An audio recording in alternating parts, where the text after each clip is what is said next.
let's just take a few moments to drop in on ourselves. And my suggestion is, this is not the ideal place for us to hold this particular kind of afternoon of practice. So principle number one is we work with the conditions as we find them and don't create the kind of stories that, we saw this morning in very high resolution detail about how life is never good enough, and if only it was, then I would be happy and everything would be great. So maybe establishing yourself in a posture, very hard to do on these chairs, that embodies dignity. Notice the entire room is beginning to move. And I'll move too.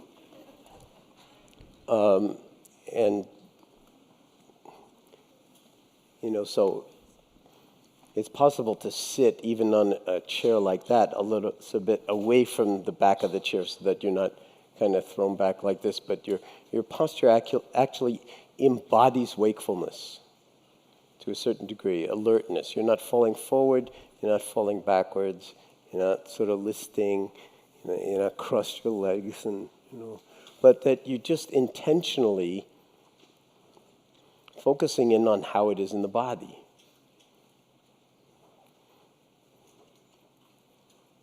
And allowing yourself to settle, lunch is over, and just resting in the aftermath of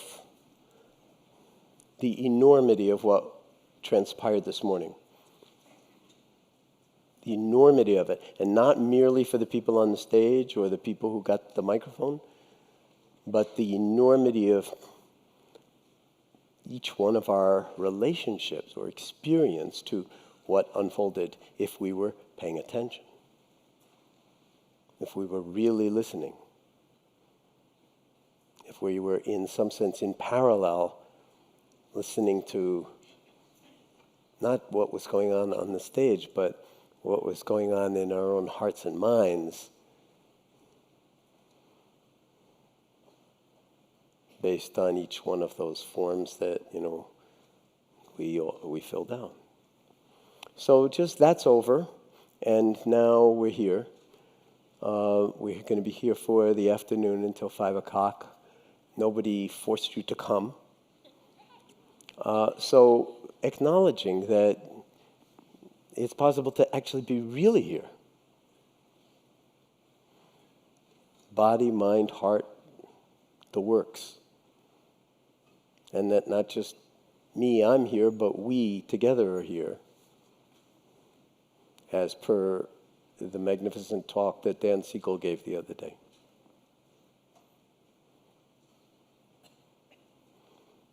Just letting things settle so that we're not trying to remember the morning, but we're actually attuning to the reverberations that may still be present from the morning.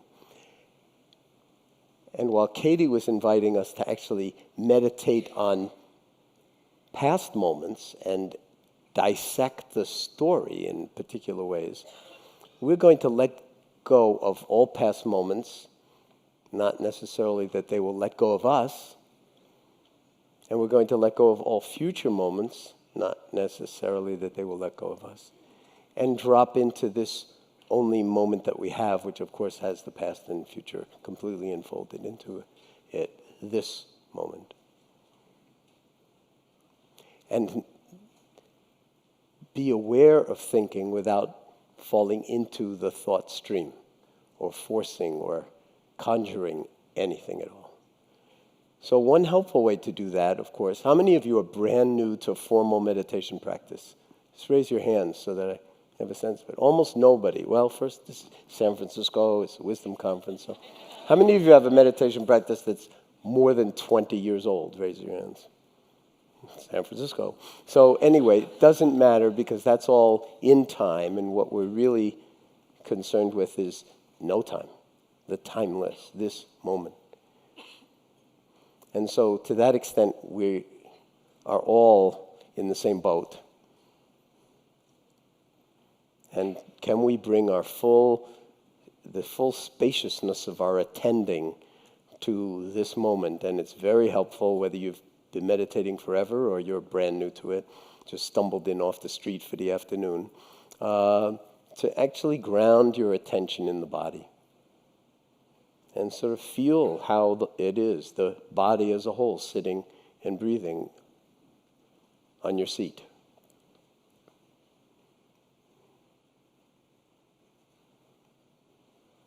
So that you're actually, in some sense, inviting yourself to take a stand in your life sitting in this present moment and aligning yourself metaphorically as well as physically with the actual vertical axis of the body, so that you're in alignment with your spine and with the intention that brought you back this afternoon. Because nobody's here by accident. And this is not about John Kabat Zinn, by the way, any more than it's about Byron Katie.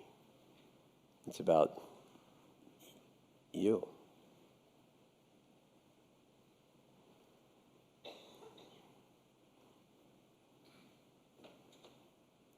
And so seeing if you can let your attention alight for a moment on the breath sensations unfolding in the body with each in-breath and each out-breath. And just give your mind something to do. And then let the breath do you, so that it's not like, okay, now I'm in charge of breathing, but you're just letting the body breathe, and your attention is riding on the waves of the in-breath and the out-breath. Full awareness.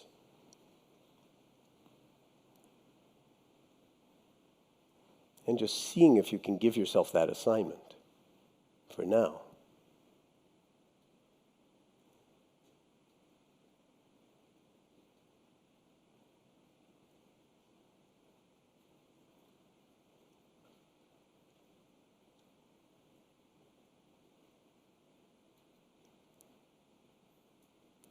Another way to put it is that you're befriending silence. You're befriending stillness. You're befriending the wakefulness that was spoken about this morning.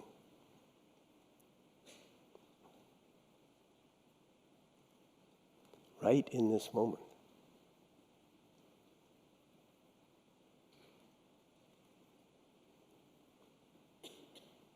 And for those of you who are doing this online and at home around the world, welcome. We feel you. We know you're here with us. And that's, of course, the invitation is to be here 100%, wherever you are.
Where's your mind right in this moment? Is it riding on the waves of the breath, or is it off someplace else? it's almost guaranteed that it will be off someplace else a lot of the time. Please know that that doesn't mean you're a bad meditator. It means that that's the nature of the mind. And every time you bring your attention back to your belly, or back to your chest, or back to a sense of the body as a whole sitting here breathing, you're already here again. And there was a lot of conversation this morning about how harsh we are and how inaccurate we are in all of our various judging and assigning of blame and cause and everything else. So seeing if you can escort your mind back into the present moment, into the body, onto the breath, without any harshness, without any criticism, without any blame, without any judgment.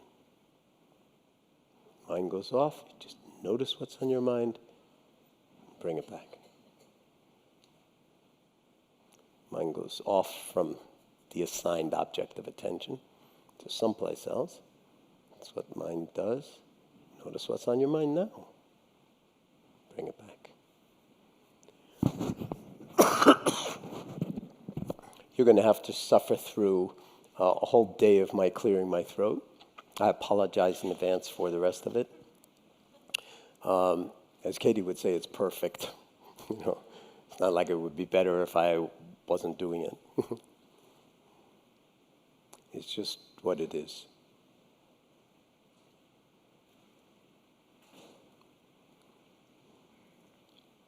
And so the invitation is to actually rest in awareness.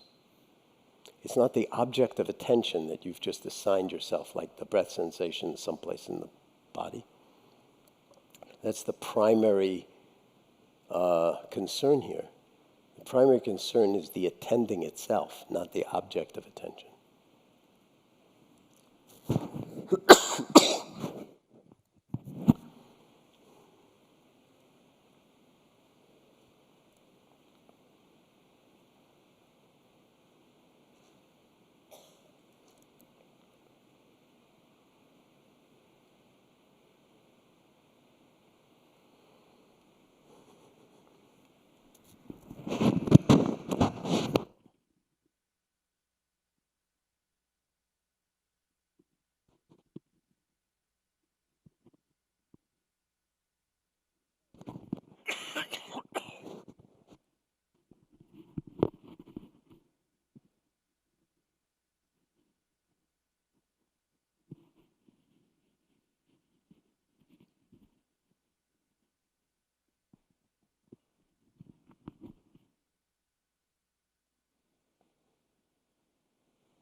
Is it possible to actually rest in awareness with no agenda, Not trying to go anywhere, not trying to achieve any particular kind of feeling or state. We're noticing if that's part of your agenda, that you do have some kind of aspiration to have this work, in quotation marks, or to have some special feeling. And the whole point of wisdom is to recognize that the feeling that you're having is unbelievably special, whatever it is. Even your mind wandering is unbelievably special. So awareness of mind wandering is still awareness. Awareness is the same awareness as the awareness of the breath sensations. So can you take up residency in the awareness itself and simply inhabit it as a domain of being? Moment by moment by moment by timeless moment, and breath by breath by breath as we sit here.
So can your awareness tell you in this moment how it is in the body? Right in this moment.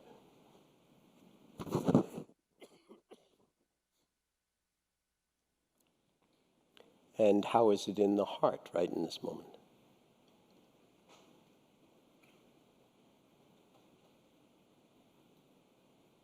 And how is it in the mind right in this moment?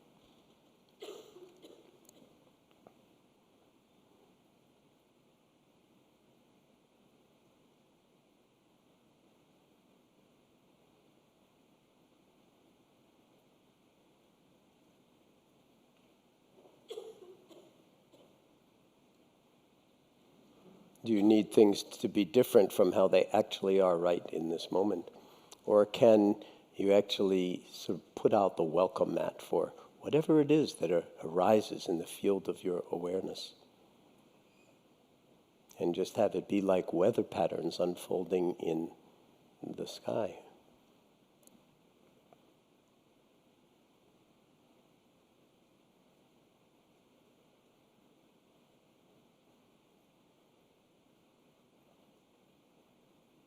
None of which is really personal or of major concern unless we make it personal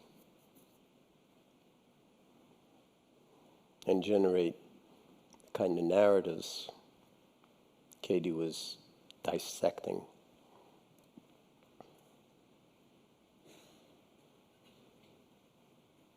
The generating of stories. And can we simply be aware of that when we're creating narratives that we then actually even believe?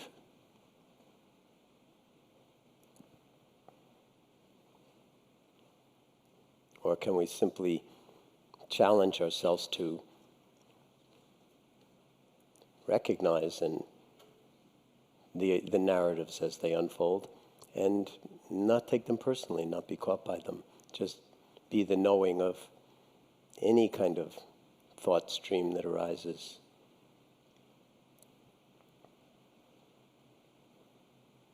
Any kind of liking or disliking or judging or impatience or any kind of thoughts or emotions that may move through the mind, like weather patterns that we don't have to be caught by but will inevitably be caught by if we start to believe them instead of identifying them as events in the field of awareness, just like a breath sensation or a sound.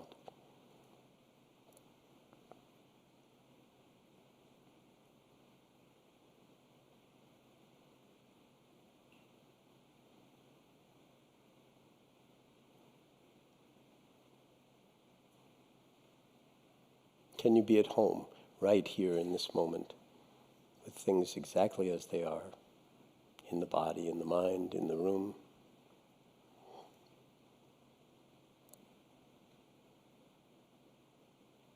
In your room?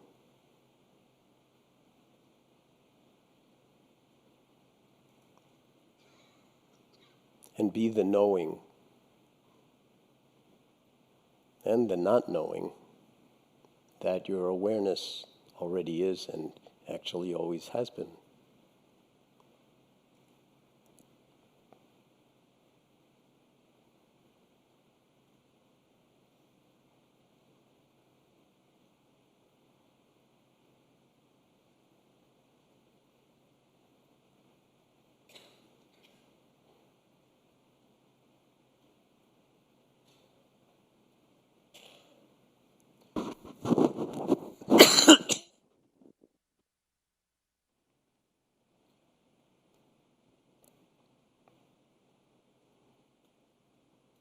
And by the way, that knowing and not knowing, as I was suggesting, has many different names, and one of them goes under the name of wakefulness, a moment of wakefulness, a moment of silence, a moment of stillness.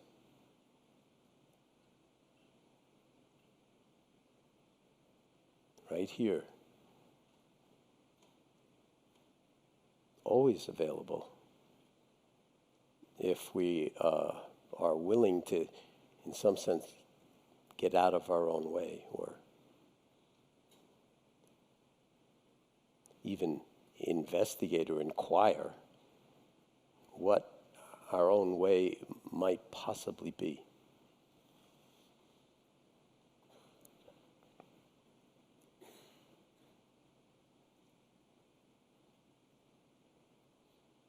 Especially when we give up a strong attachment to the personal pronoun, so it has to be my way.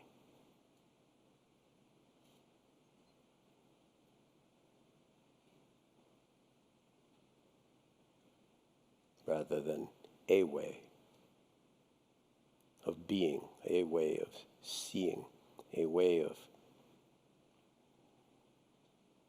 being in relationship to whatever's unfolding inwardly or outwardly.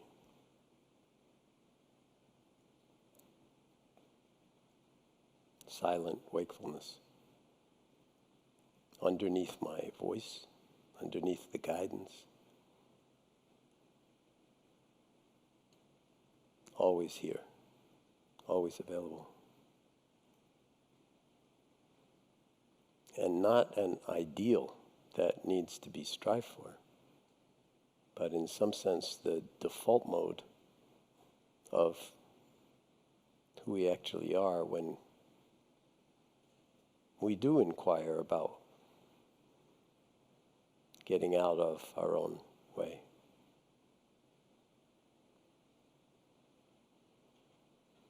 And taking your seat is an invitation to engage, if you will, in or resonate with just that. And maybe reflecting if the possibility that actually taking your seat in this way, in formal meditation practice, but even more throughout life in terms of dropping into the present moment and befriending it in the ways that we've been just exploring right now, is an incredibly radical act, one that most people virtually never engage in, except perhaps by accident a few times here and there. And that what it is actually is a radical act of sanity, to stop and drop in on oneself and open to the timeless dimension of now and the boundless dimension of here.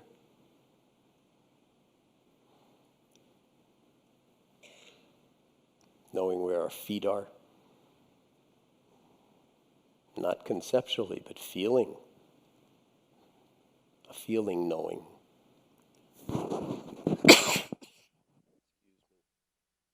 Knowing where, how the pelvis is sitting, how the spine is rising out of the pelvis, how the arms are hanging off the rib cage and shoulders, how the head is elevating, self-elevating through the neck and spine.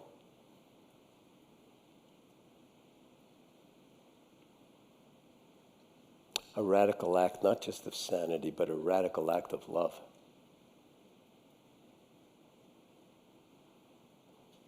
Just entertaining that or investigating that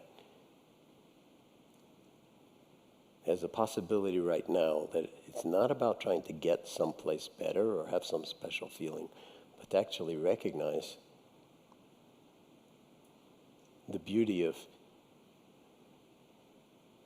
this moment embodied in the form of you.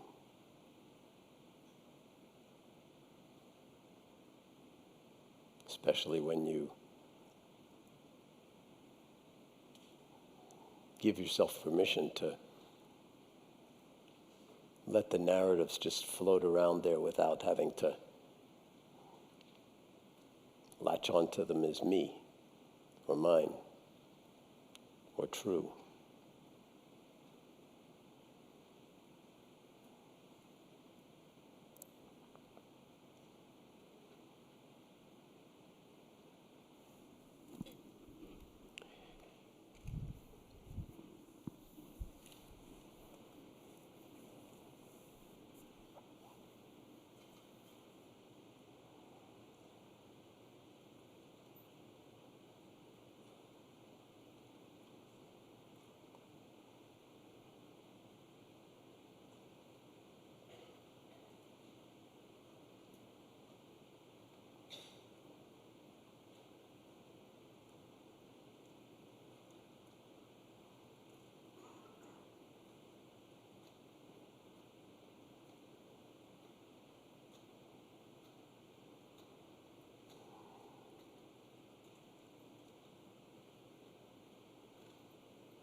So once again, knowing where your mind is, what's on your mind.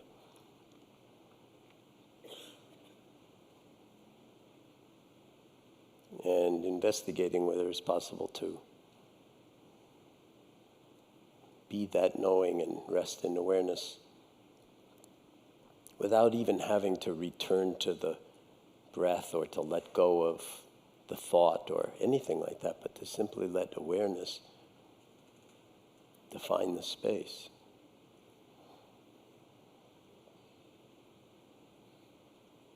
And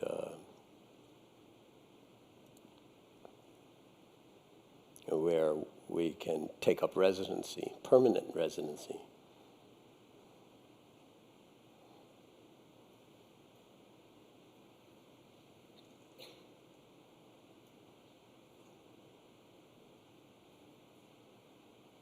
So no place to go, nothing to do, nothing to attain.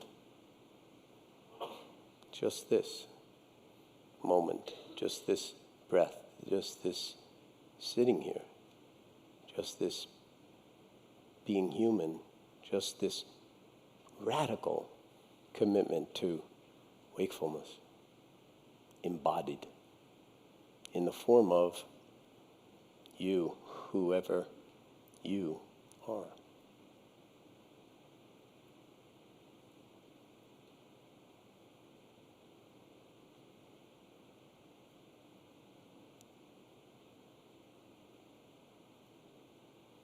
Warts, pimples, and everything, let me throw in, so that it's not about being other than as you are, but 100% who you are. Inwardly, outwardly.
So in the remaining moments of this sitting, or minutes of this sitting, seeing if you can let go in your own mind of everything that's come before.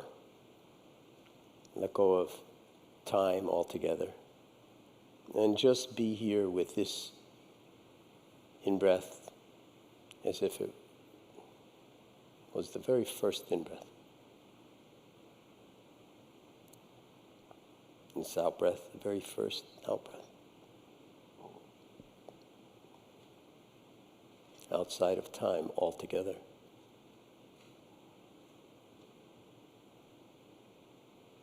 Completely at home here.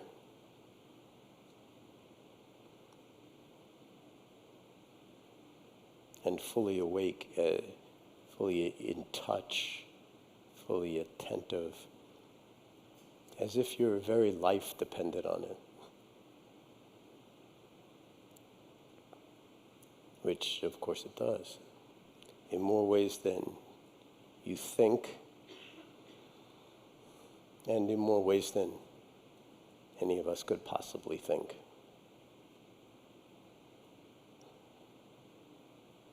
Because there are such profound limits to thought when we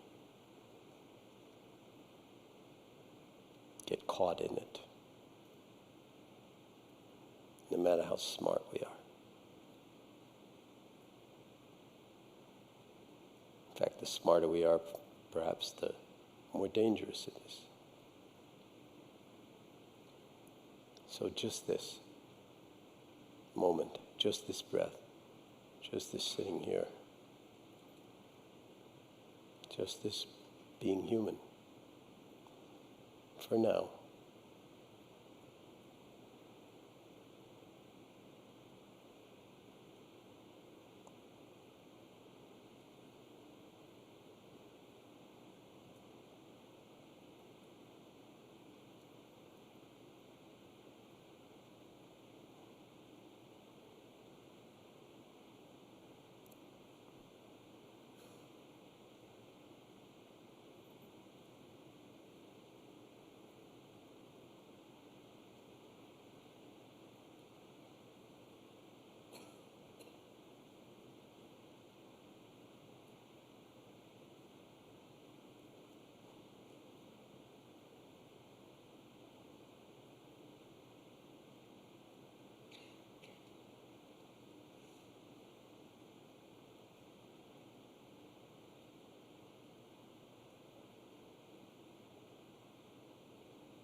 Now, if your eyes have been closed up to this point, let me invite you to simply open your eyes without deviating the slightest bit from the attending.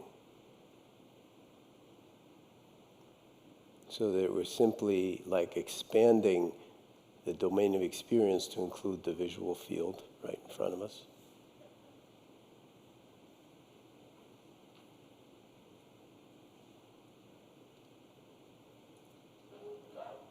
And seeing if you can be fully in touch with the body, allowing awareness to suffuse and permeate the body, just as the breath does.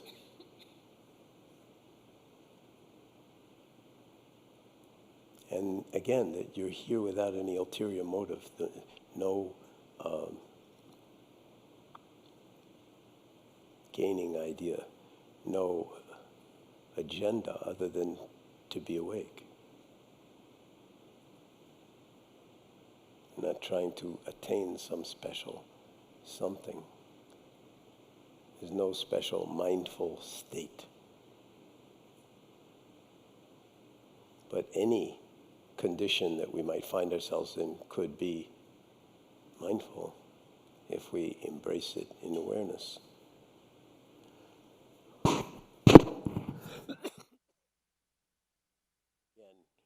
As some people like to emphasize, with kindness, with a degree of compassion, including self-compassion.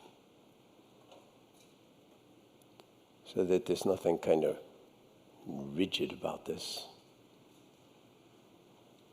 It's a love affair. With the only moment any of us ever have. And it doesn't stop when the eyes open or when we get up from our chair. That's when the real practice starts. So then life itself becomes the meditation practice, and every moment of it an opportunity for us to be in wise, if you will, relationship with what's unfolding in here, out there. Apparently out there, as Katie said. She used the word apparently.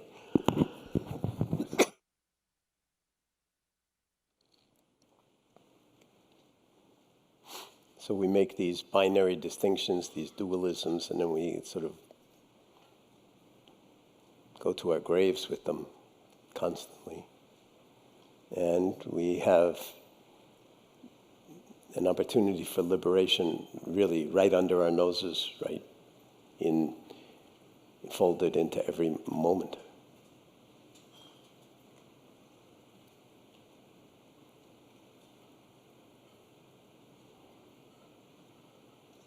And so this practice, this cultivation of mindfulness, there's been so much talk about mindfulness during the course of the conference.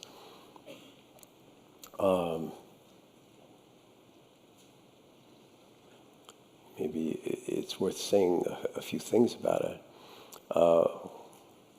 One of which is that in most Asian languages, the word for mind and the word for heart is the same word. So if you're not hearing heartfulness when you're using the word mindfulness, you're not really understanding the full dimensionality of it. And then it's corrupting in that kind of way because you're turning it into a thought. You're turning it into a thing, whereas it's actually a way of being, or awareness itself. And while we get plenty of training in thinking, and you can see what the consequences of that have been, we get virtually no training in accessing this other dimension of our being that's at least obviously on face of it more powerful than thinking, because you can take any thought and hold it in awareness, and you've got multidimensional phase space in which to see it as what it is, as opposed to be caught in it. And that's something you don't need Katie for. You don't need worksheets for. They're incredibly powerful to do it in that way, but sometimes you need it in no time. You need to remind yourself and rebody yourself in no time, or real time, they say sometimes, and then live it with no artifice, no striving, no the Buddhists would say fabrication or contrivance, and Katie said manufacturing. We're always manufacturing something. So the afternoon is an afternoon of practice. This sometimes looks like practice on the chair, on the cushion, or whatever. But the real practice is life itself. Okay, so I just want to emphasize that eyes open, eyes closed. When we're in conversation, we're not in conversation. The moments are unfolding. The timeless moments are basically here. Can we live inside them in ways that make sense to us?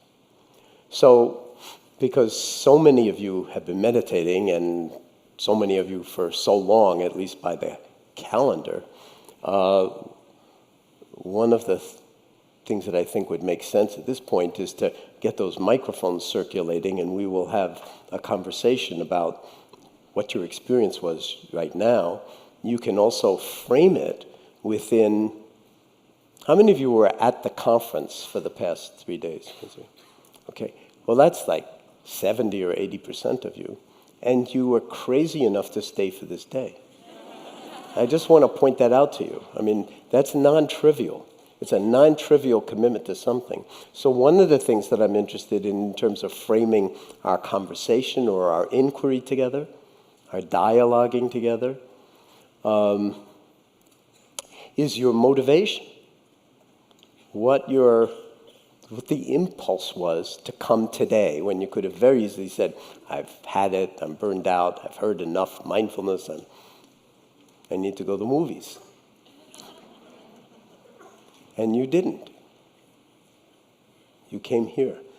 I'm interested in that. And not because I'm sitting up here on this cushion. I'm interested in what motivates us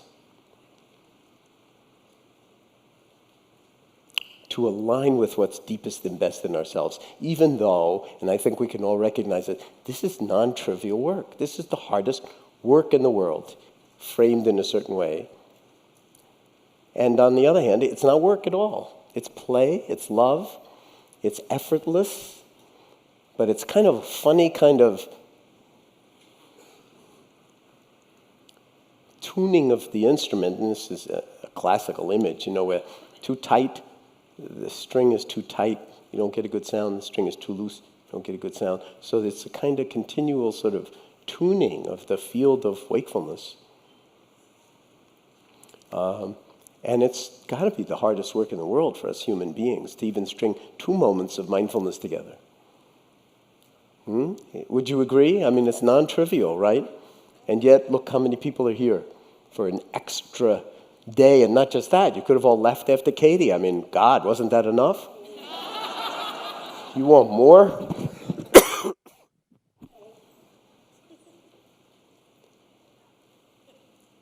So this is really important to sort of not think about, but to recognize the love affair inside yourself and how the coordinate system is actually already available to all of us. It's not like we're incomplete and we need to complete ourselves, although, of course, we'll have those narratives up the wazoo, right? But what if you're already whole? What if there's no improving on you? What if you're absolutely complete and the only thing that will happen from here on is that you'll be older? And there's a whole storyline that will go along with that.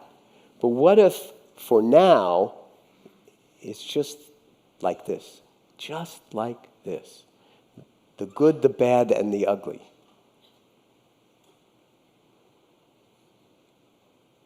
And we've seen just countless demonstrations of it just this morning in that laboratory of how easily the mental frame will actually generate a prison that alienates us from the world in very, very strong ways, that will actually predetermine what we will and will not do and wind up creating infinitely more suffering than necessary, and in blaming, of course, everybody but ourselves.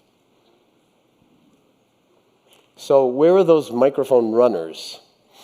And I don't want to just keep the microphone where it's convenient for the runners, so I don't know exactly how this will work, but I would really like you to be able to voice what's on your mind or in your heart for now. And we'll just go back and forth. And I have to tell you, when I'm controlling the space, which I really like to do, I'd be sitting here.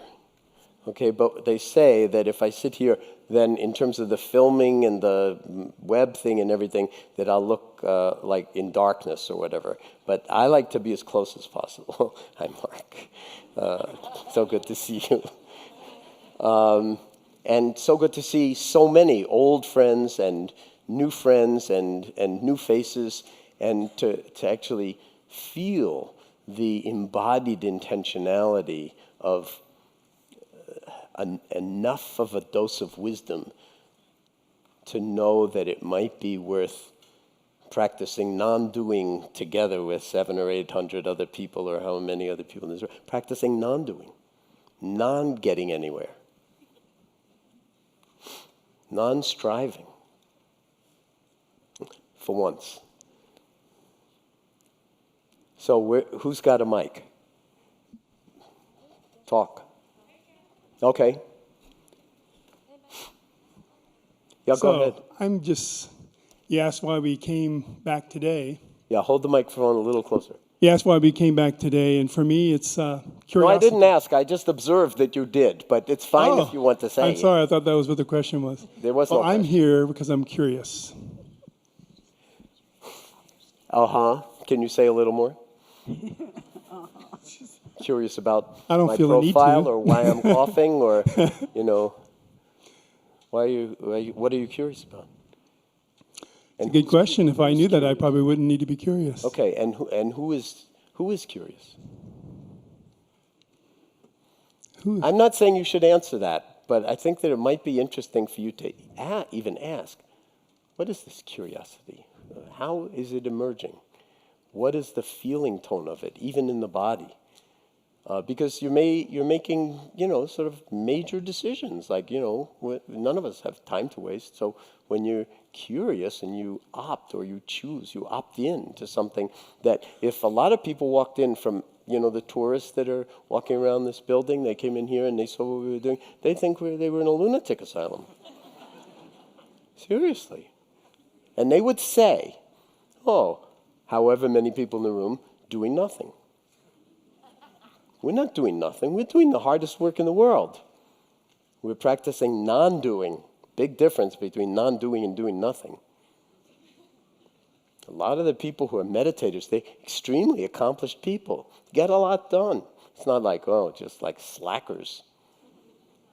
But from the outside, it looks like, just a bunch of loafers.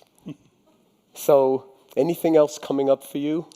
Well, you said two things that strike me. One, you said that maybe we've had too much of this wisdom stuff, and I actually heard that comment several times yesterday and even this morning. I thought it's very interesting to hear that. Wow, I've had so much wisdom. And I don't know why that would come up. But I remember I was just sitting with that. Wow, that's interesting that would come up. I've had 3 days of this wisdom. Well, I was joking. Oh, I know you were joking. I thought you were joking, but I actually heard that. Yeah. And, I don't know if it's serious or not, but it's just kind of, I'm sitting with that. It's so serious that it's too serious to take too seriously. Seriously. I mean, it's that serious. And I think we would all agree. I mean, again, it's like, look around you. I mean, these are real people with real things to do.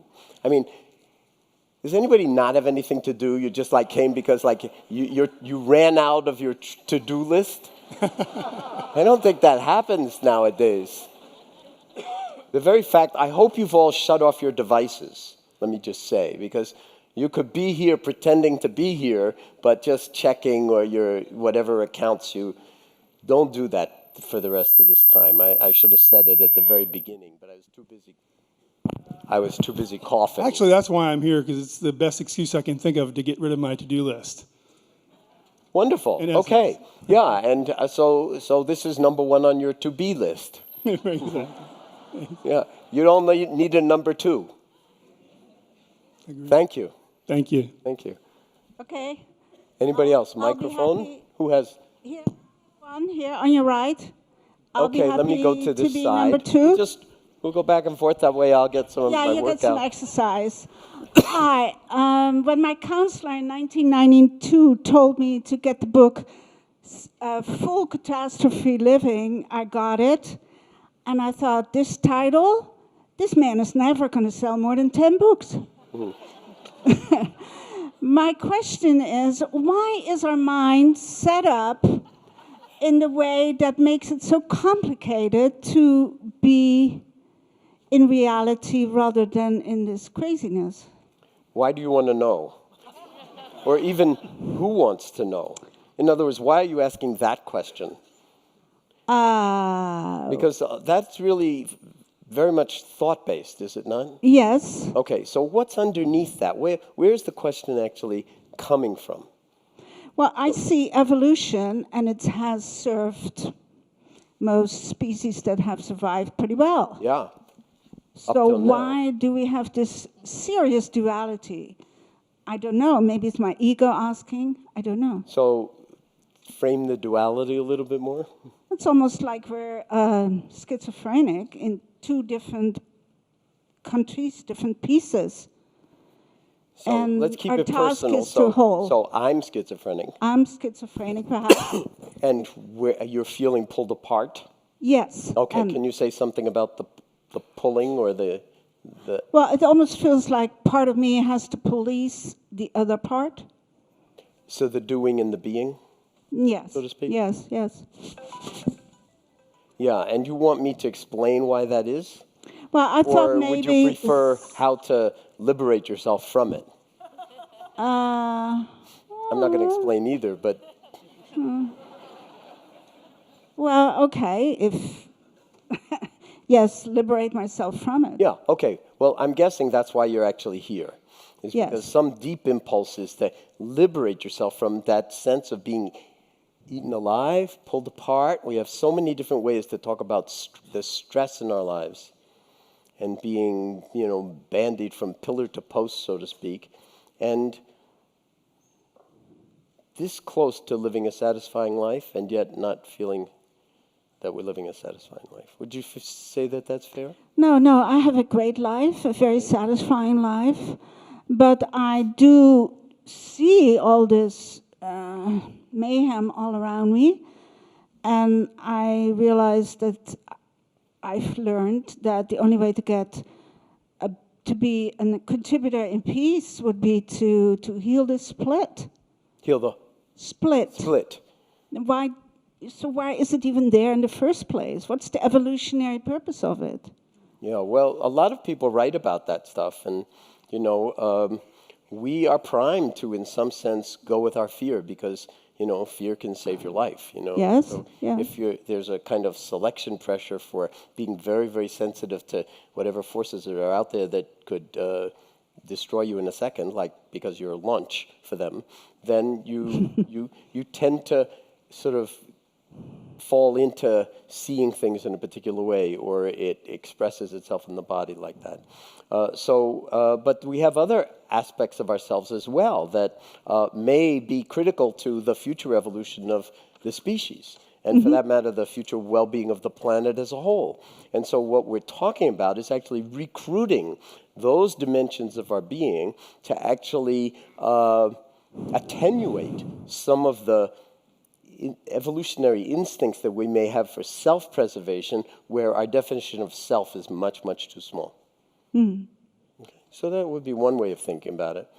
But again, we're now in the realm of philosophy and thinking. And thinking, yes. Yeah, Yes, and even good thinking is still thinking. And so what we're really here practicing is kind of not to suppress thinking. I mean, then we'd just be really stupid. Yes. Thinking is really great, but have you ever gotten into bed at night and then your thinking just won't let you alone? Anybody ever have that problem? So we become such great thinkers that we're like prisoners of our own thinking. And we have, and Katie's work is a kind of prime example of it. It's like you create a whole universe in your head with, all its own laws, and they're all wrong. And then you believe them, and then it takes a while to actually realize that it's not true. Well, that's liberating. That's liberating. That can happen in an instant, just recognizing thoughts and letting them self-liberate. Because you see that it's a thought, that it's not the truth. But it requires exercising a certain muscle that takes work. It takes energy. It's hard work to cultivate, to practice non-doing in a certain way. And on the other hand, it's, as I was saying, it's effortless and it's just play. So we're learning how to tune, in a way, evolutionarily speaking. We've got this instrument. We're just beginning to learn how to use it. There's not that many generations. 10,000 years since the last ice age, or 12,000 years. If you divide by whatever you think a generation is, say 30 years conventionally, 400, 500, 600 generations of human beings since since all of history and what we call civilization. That's nothing. I mean, microbiologists grow that many generations overnight in a test tube. We're like in our infancy as a species, but we've gotten so precocious that we have the capacity to destroy ourselves and a lot of other species and dysregulate the planetary, equilibria like nobody's business. And we need to. That's part of mindfulness. It's part of waking up. But there's no end to working with our own sort of tendencies to be imprisoned in habits and then breaking those out. Yeah. And just to say, my publisher had the same thought that you can't put the word catastrophe in a title.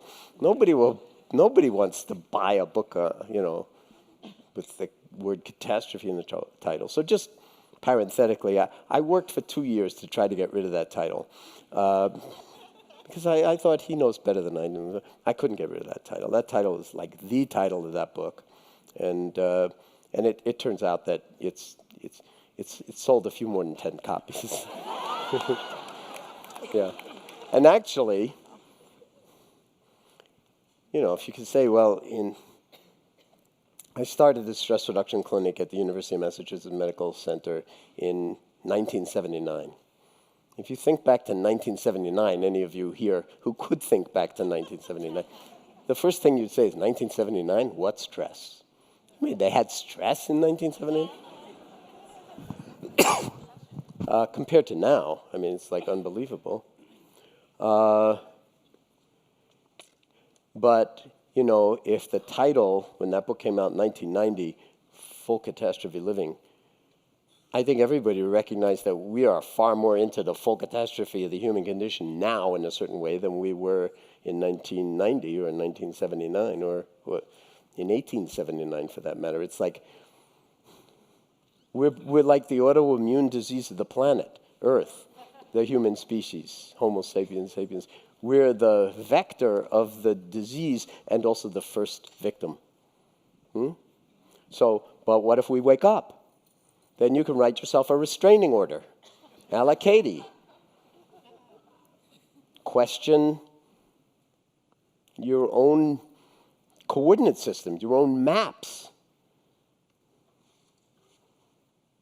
And it's liberating, not like after 50 years of meditating in a cave. It's liberating in that moment. You could see it. You see it on people's faces, in people's bodies. And the same when we're practicing, sitting. It's like moment by moment by moment. The Tibetans talk about thoughts self-liberating. You know, have you ever touched a soap bubble with your finger? What happens? So let's say the finger is like your awareness. You have awareness. You're resting in awareness, the way I was sort of guiding that meditation. And in the field of awareness, a thought bubble arises. Okay? And the awareness is like the finger. It just like, so nothing is done, nothing happens. It's not like, get that bubble. You know, it's just, it self-liberates. Like, say, coming off the bottom of a pot of boiling water and just going poof at the surface. So if you don't take my word for it, watch your thoughts in that way and see whether even very, very heavy-duty thoughts, which we all have, and for very good reasons, because there's just a huge amount of suffering going on, not out there, in here, for all of us, in one form or another. And we have all these narratives about how it is, in some sense, how it needs to be for me to be happy, or for Kate to not be an alcoholic, or for whatever it is.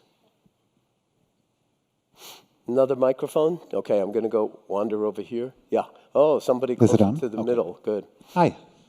So I recently turned the corner of 50, and I'm feeling a tension, or aware of a tension, between time left and what I've accomplished, and grounded in doing the life I'm doing, and aware that I have a sense of wanting more, perhaps. What do you want more? You want your... Well, there's the social, like, leave a mark, make some doing that means something. Okay. And then there's a deeper... I love that you use the metaphor of making a mark. You know, that's really like a dog pissing on territory. I'll lift my leg. That's fine. Yeah. I mean, it's sort of woven into the DNA. Yeah. But it's good to be aware of it, because, again, it's so easy to delude oneself into thinking, if only I am successful in this way and create this, then, and then you write yourself a story. Then, so and I meant something. So it may be that this, you know, turning 50, you know, actually you're only turning 50 in your mind. 50 is another thought, and you have probably a lot of baggage around that thought, and so why not play with it? Yeah, see what the possibilities are, and it may generate incredible creativity or motivation to make things happen or whatever, but it doesn't mean that that you're not already whole before you do any of that stuff. You're already whole, and you have been actually for the past 49 years. Yeah. Whether you knew it or not, it's a different story. Right. But that's the beauty of it, is that like you don't have to do another 10 years or 20 years or 30 years of something in order to have value or have validity or for yourself or for other people. That there's just no improving on you as long as you are willing to get out of your own way. The part of you that's always in your own way, doesn't that annoy other people constantly? Sure. Yeah. And you're not alone. So when you get out of your own way, you just like, what's your name? John. So you're John, and people know you, and they love the life manifesting in the form of you. It's so hard to trust that, and it's hard to... Well, that's why we're here.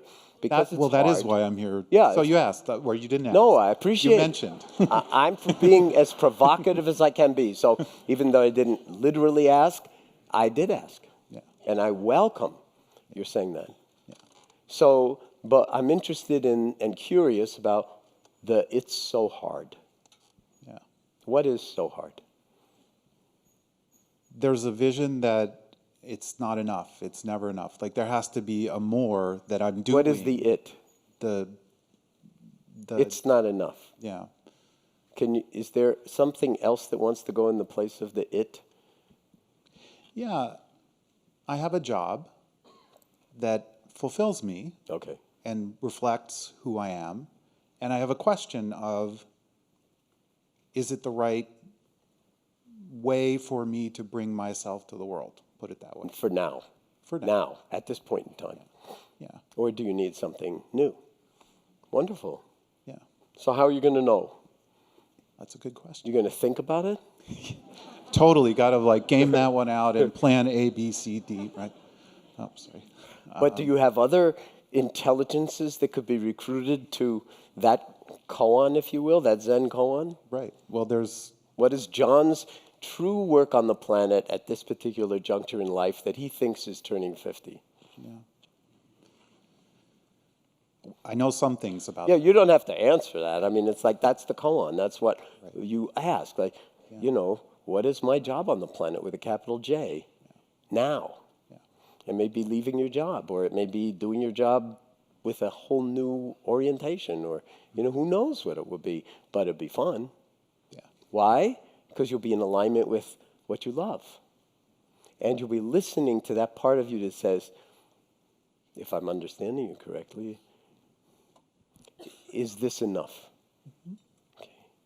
And be careful of that one, because there's a part of us that's been kind of conditioned so that we're never good enough. Right. It's never enough. Right. Yeah. No matter how accomplished you are. You could like win the Nobel Prize and become a sort of sort of multi-million dollar, whatever it is, recording artist, whatever, and everybody would love you, it might not be enough. Yeah. Okay? Because it's like a vacuum in there, and it's like not fillable. Yeah. So but the you that knows that already, before you go on and do another 20 years of doing, the you that knows that already, that's what I'm pointing at from the beginning, is maybe you're already okay. Maybe it's not about getting the next accomplishment or the notch on the fuselage or whatever it is that you need, but some kind of recognition that you're already okay. So that's the reason to be here, is to go deeper and get closer to truly the core of me and drop into me, and then hopefully the meaning arises out of that. Absolutely. And that's something you can, sort of empirically investigate, and it's a trustworthy inquiry. Yeah. But it all comes down to who am I? What is my way? What is with a capital W? What is, and that's a gigantic adventure. It's a gigantic adventure. Yeah.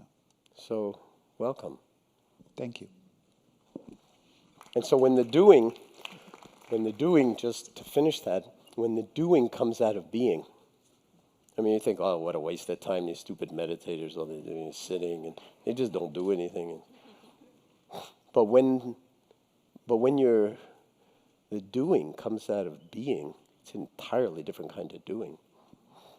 Even athletes that are like very, very competitive and trying to sort of break records, the worst thing for them is to get caught in wanting to break the record or to excel or whatever, because you get in your own way.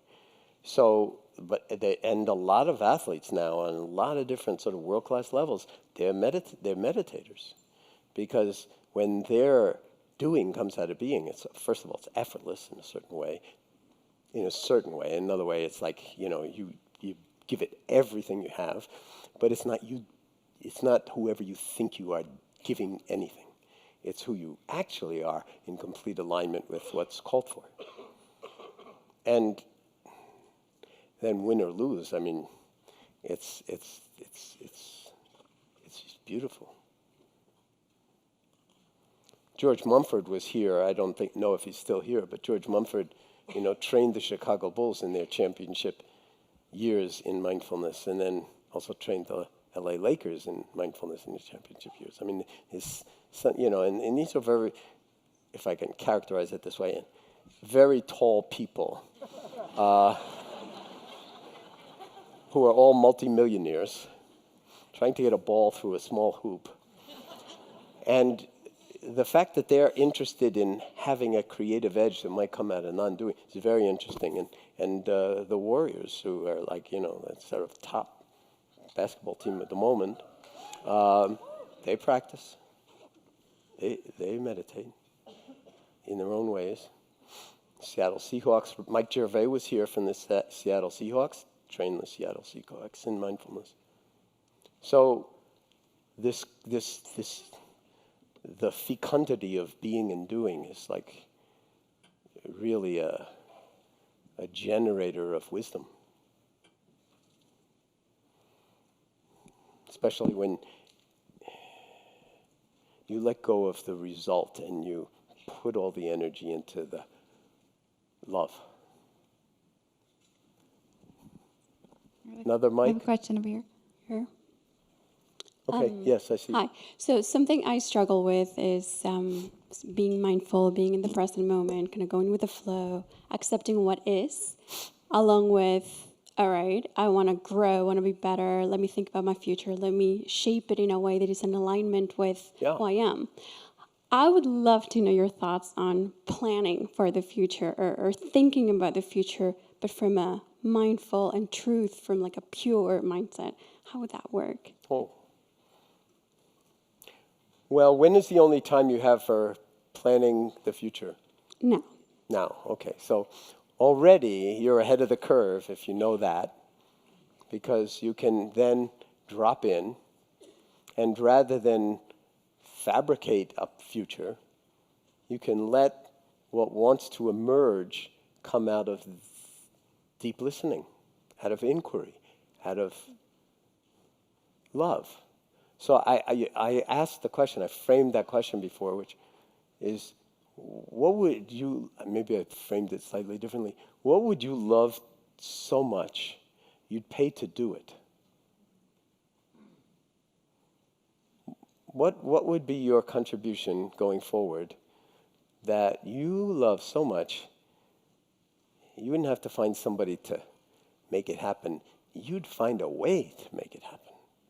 And if it came out of your pores of your skin and your bones for a time, well, that's the price of admission or of creativity. Do you hear what I'm saying? That's a meditation practice. And if you don't know, if nothing comes to you, it's very likely that many things will come to you, and over time, some kind of uniquely powerful things might come to you. Some of it, as you see, won't come out of like happiness, it'll come out of suffering, deep suffering. I mean, Katie is a prime example. So even the suffering is not extraneous, it's part of the unfolding of pure possibility, of pure potential. So when I say that, what crosses through your heart?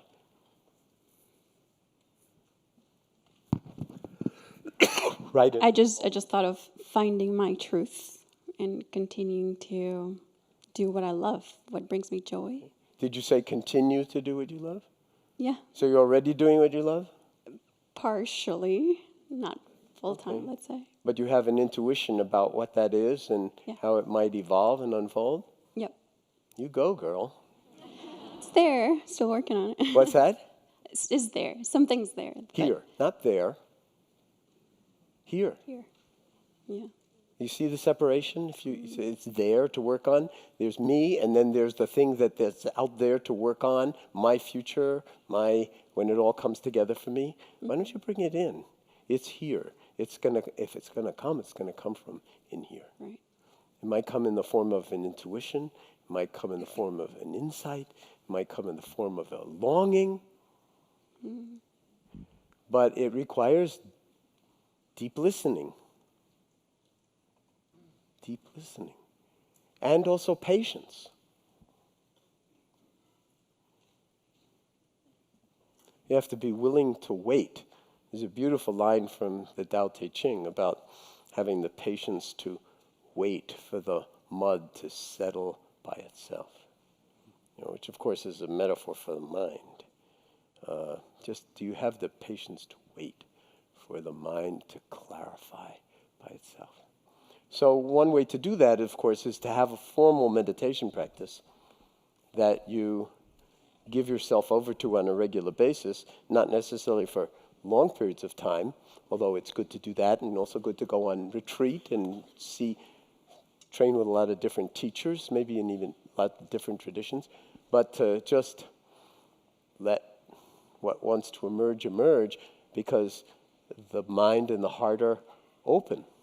And if you investigate, and we'll do that in the next sitting, if you investigate your awareness, since, as I said, we didn't get any training in it in school, one of the things that you can look at is first of all, is it yours? And second of all, is where's the center of your awareness? And where is the periphery of your awareness? Is there a boundary to your awareness? And these things, this is inquiry too. This is an investigation. It's not like there's a right answer. But when you investigate, then you're cultivating a certain kind of intimacy with the full dimensionality of your own humanity. Was that enough? Did you get? Yes, thank you. Okay, and good luck too. I mean, how many people are interested in actually making a further contribution before you offer up your last breath? Anybody? Okay, so this is powerful. It's really, really important. And it's really important to reflect on it and to let it come out of this sort of deep not knowing rather than out of thought, because thought will betray you every single time unless you're willing to question it every single time, and then some of your genius really takes the form of fantastic thinking. So there's nothing against thinking, but when thinking and awareness are create the kind of different dimensions of the same container, and of course the heart, then you're way ahead of the curve. Way ahead of the curve. And that's where, in some sense, and the word was used a lot in the things I went to this weekend, imagination, creativity.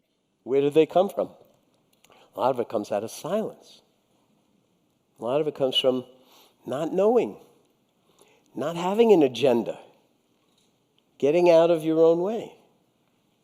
And so I used this term before, that could become your default mode. In a way, you could say that, the neuroscientists talk about, if you put somebody in a scanner, and you just tell them in an fMRI scanner, and you tell them, any neuroscientists here? So,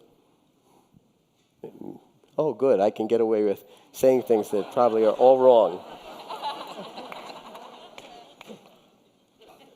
But let's say you put people in an fMRI scanner and you say to them, don't do anything, just lie there. And you move them into the scanner. And what turns out is that there's a region in the sort of medial frontal cortex here that just goes insane. I mean, it uses up tons of ATP, lots and lots of energy. People are told, don't do anything, just lie here in the scanner, and they start to show tremendous activity in what's called the default mode network, okay, this region of the body. And when you interrogate or investigate what is this all about, well, what it's about is mind wandering. It's like you put someone in a scanner and you say, don't do anything, they go into thinking. And what do they go into thinking about? Their favorite subject. And guess what their favorite subject is? Moi. Me. Well, I mean, who could be more interesting than me? It could be a tragedy, the story of how horrible my life is. It could be like a comedy. It could be, but it's all about me. We saw that this morning, did we not? Drill down deep enough. It's not about Kate or it's not about the teacher. Moi. The center of the universe. The interesting thing about this universe is everybody's the center of the universe. So we have to befriend each other. We have to sort of work out new rules for how we're going to negotiate this because, hey, wait a minute, I thought I'm the center of the universe. If I act like I'm the only center of the universe, I could wind up, in some very, very unusual domains. And we can read about them in the newspaper every day. We've got like classical, examples of it. So you put someone in a scanner. Be interesting to put him in a scanner. Put someone in a scanner and you say, don't do anything. And they start to do this kind of thing, okay? Now, if you train them in 8 weeks of MBSR, mindfulness-based stress reduction, so it's only 8 weeks, okay, of training, and then you look at this default mode network, it turns out, and this is work out of the University of Toronto and other places with Zinn Siegel's group, and Norm Farb is the first author on these papers. It turns out that when you put people in the scanner, before they do MBSR, this light goes crazy. And so it lights up and nothing else much lights up. And it's all about me and about the ways in which my mind, I'm lost in thought, and the thought is almost all about me. And then you train them in 8 weeks of MBSR, and they learning how to drop into being and notice, recognize thoughts as thoughts, recognize how attached or seduced we get to them, but then coming back in some way so that we don't take them quite as seriously or reify them quite as much as we did before. 8 weeks later, put them in the scanner, and what happens is that this default mode network attenuates. And what arises is more activity in the lateral network, which they call the experiential network. Now this default mode network, it's all about narrative. It's all about a sequence of events in time. The story of me. Here, it's just this moment, this breath.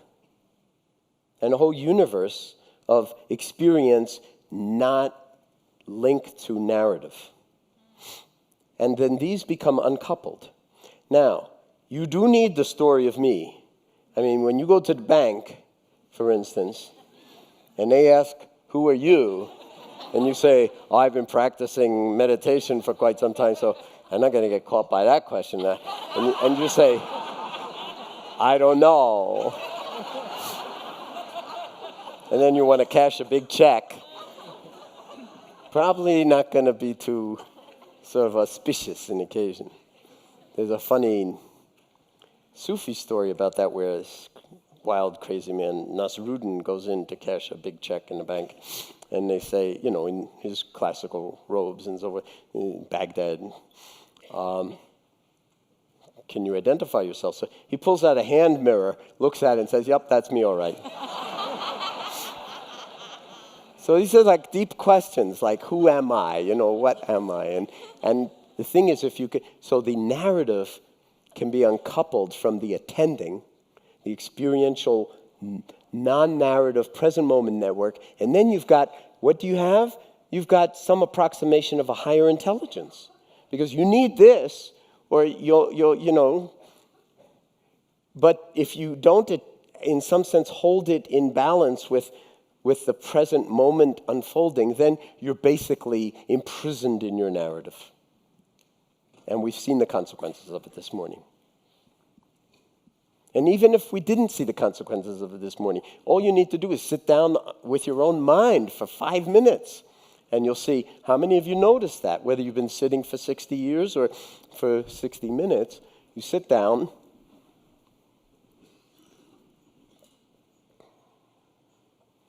And you drop in. How long before the mind secretes some thought and you're off someplace else? How long? Not long. Not long. But there's nothing wrong with that. That's the nature of the mind. It's like saying, well, if you go out to the Pacific Ocean or even to the bay, does it wave depending on the surface, wave depending on the atmospheric conditions? Yes, it does. Yes, it does. And it's the same with the mind. Thoughts are going to do what thoughts do. And sometimes they'll be much calmer, and sometimes they won't, again, depending on the atmospheric conditions. And this can modulate the atmospheric conditions to a very large degree, but still, water is water, mind is mind, it will do what it does. But if you drop down, because the ocean is not just the surface, or the bay is not just the surface, if you drop down 20 or 30 meters below the surface, that's our default mode. That's where we are. So the idea is, can we shift the default mode from mind wandering and thinking, narratives about me, my future, my past, and everything else, to being? Then we're operating out of an entirely different platform. Can you feel what that would be? And then and I don't want to create that as an ideal. Now I have to shift my default mode. There hasn't even been enough evidence to really, we need another 30 or 40 years of neuroscience research to understand the complexity of this. Just think for a moment. Inside your little old cranium, and I'm talking about you, is the most complex arrangement of matter in the known universe. So to wake up depressed is a little off, wouldn't you say? Your eyes work, as a rule. Your ears work. Nose works. Touch works. Pretty much everything works, so you wouldn't be sitting here this afternoon. So where is the dysphoria? Where is the dis-ease coming from? What is the root cause of these things that separate us from our true being, true nature, true humanity? And this is the work of mindfulness. This is the work of awareness. This is the work of Dharma. And as you can see, through this conference and many others, it's spreading around the world in a way that would have been inconceivable 40 years ago. Inconceivable. Just the number of medical and papers in the medical and scientific literature is went along like this for 15, 20 years at a sort of minuscule level, a few papers here, a few papers there. And then starting around 1998, started to go up, up, up, up. And now it's going straight up. It's exponential. Even if not all of it is the highest science, huge amount of it is really good. And deep people on the Dharma side and the science side trying to investigate in the deepest of ways the nature of mind, the nature of being, the nature of the mind-body connection and so forth. What's the brain got to do with it, so to speak? And even very short periods of meditation can actually influence what's called functional connectivity in vast regions of the brain. So the brain is kind of an organ of experience. That's our organ of experience, and it is designed to change on the basis of experience. And of course, that happens mostly before, say, the age of 25 or something like that, but not, they're now teaching mindfulness in various universities, and neuroscientists are doing it, and physicians, and making the argument that the parents gave us their children with underdeveloped brains, and we need to take care of those underdeveloped brains so that by the time they get out of that sort of hyper-developmental stage of the brain, that they still have a brain. Okay, because between alcohol and drugs and sort of date rape and violence on campus and everything, those are all ways of also feeding the brain, but feeding the brain in a way that destroys it, to say nothing of the rest of the body. So there's never been a more interesting time to actually be involved in meditation, because there's a confluence of all these dharma streams and science and medicine and the arts and technology, and we're all inquiring really about the same thing. What does it mean to be human? In the form of me, yeah, because of course I'm important, but what does it mean in the form of we, the fact that we're interconnected, the fact that we are, social beings, that we have mirror neurons that resonate, and our faces even resonate with each other and our body movements and so forth. So we are deeply, deeply interconnected. And then when we separate, when we other, they're the people I'm in with and the people that they're the other, well, that's when we go to war. We create the war ourselves, right inside ourselves. And then we're the first victim. It's like that autoimmune disease of the planet. We're the cause, our ignorance, delusion, greed, hatred. And then we're the first victim. But we can attenuate that. And while we're on the subject, notice the words medicine, meditation, sound a lot alike, right? Well, that's because they are linked at the hip in the deep etymological root. So I won't go into that. It's in Full Catastrophe Living. But the point is that we're waking up as a species, and just in time. Other questions, comments, microphone before we go back for another period of... Yes, go ahead. So I've been practicing for about 4 years. Okay. One of the things that I've found that I really enjoy are hearing guided meditations from different teachers on similar topics. Mm-hmm. And I find that the way something might be explained by one teacher over another opens up something I didn't see before. Absolutely. I've also found that I may listen to the same guided meditation at different points in my life, and it has different meaning. Absolutely. Even if you did it every day of the week for 7 days, it would have different meaning every day. Okay, so something occurred while I was here at the conference that I wanted to ask you about in particular. One of the guided meditations that I particularly enjoy is your Heartscape meditation from one of your CDs. Yeah, Series 3. Yeah, and there are 4 statements in there. I know you particularly say they're not mantras, but I don't know what else to call them. Okay? I've noticed Dr. Siegel mentioned his wheel, which I listened to the other night. The wheel of awareness. Right. And his 4 statements on metta are so close to yours that I did some other research and found that those 4 statements from different teachers appear over and over and over again in very similar forms. And I was hoping you could shed some light on their origin and how we came to those 4 seemingly universal statements. Do you remember what they are? Yes.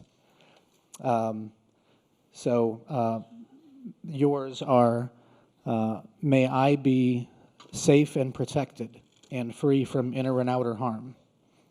May I be happy and contented. May I be healthy and whole to whatever degree possible. Wow, you are good, because you're getting it verbatim. And I guess you've listened a lot. I have. And then may I experience ease of well-being. Yeah. And they are very meaningful. Thank you. So, thank you. So what's your name? Ryan. Thank you, Ryan, for that question. And I should add, I meant to add this at the beginning. I'm from Ohio. I was going to ask you where you're from. Yeah, I'm from Ohio, home of the world champion Cleveland Cavaliers. Yes.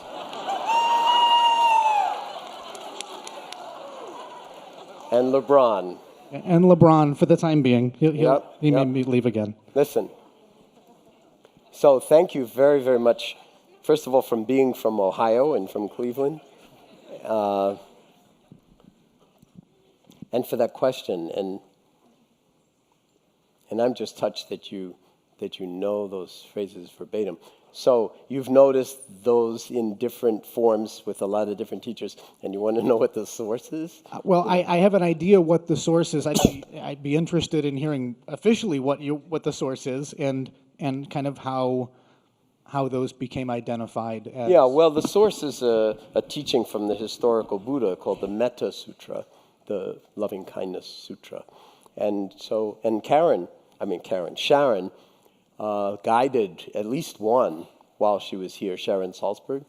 And she's kind of like the supreme loving kindness teacher, in that Vipassana tradition, also moving very much into the mainstream. And there's a certain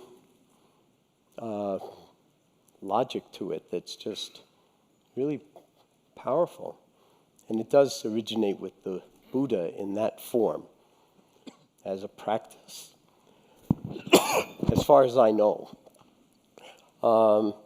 But it's like first you direct loving kindness towards yourself. And that you do with those 4 phrases that you mentioned or the others that different people use. But it's like, may I be safe and free from inner or outer harm. Now, but it's not a formula. It's like, first of all, if you really felt safe, you wouldn't do it. You wouldn't need to do it. Wouldn't you say? I mean, it's like, but we realize there's a risk. Even if we feel safe in this moment, we may not feel safe in the next moment. And it's kind of a dangerous world out there in some ways, but we need to take care of ourselves. So in a sense, this is an effort to remind ourselves and rebody ourselves that we need to take that kind of care. And the care in the form of attending, and attending with tenderness, so to speak, and respect.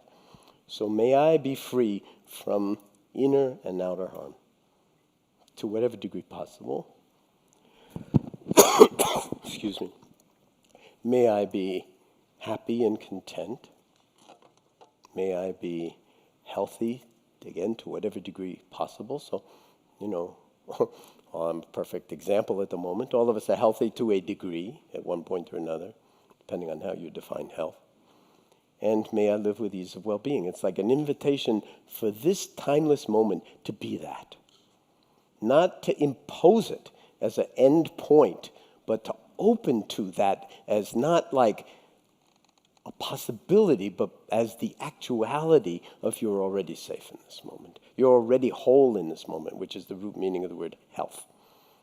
You're already happy in this moment because in some sense, well, what is happiness? I mean, is it only dependent on outside causes and conditions? Or when you are, as I said, you take your seat in the morning, if that's really a love affair, I mean, where's happiness gone? It's like, could be happy even with the full catastrophe in a certain way.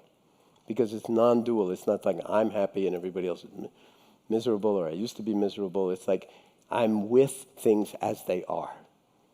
Okay? Just as they are.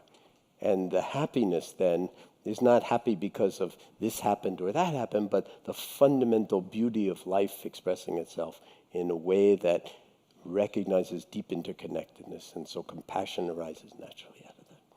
So that's a whole lot to say, but the phrases incline the mind and heart in that direction. And then you expand it out, the whole practice includes going out to the entire universe. May all beings, may the entire planet, may the entire universe. And who's the first beneficiary of this practice? You. Okay? Because who knows what the outer effect is when you're sending loving kindness to others, but it transforms your heart, and that has its own transformative, non-local ramifications.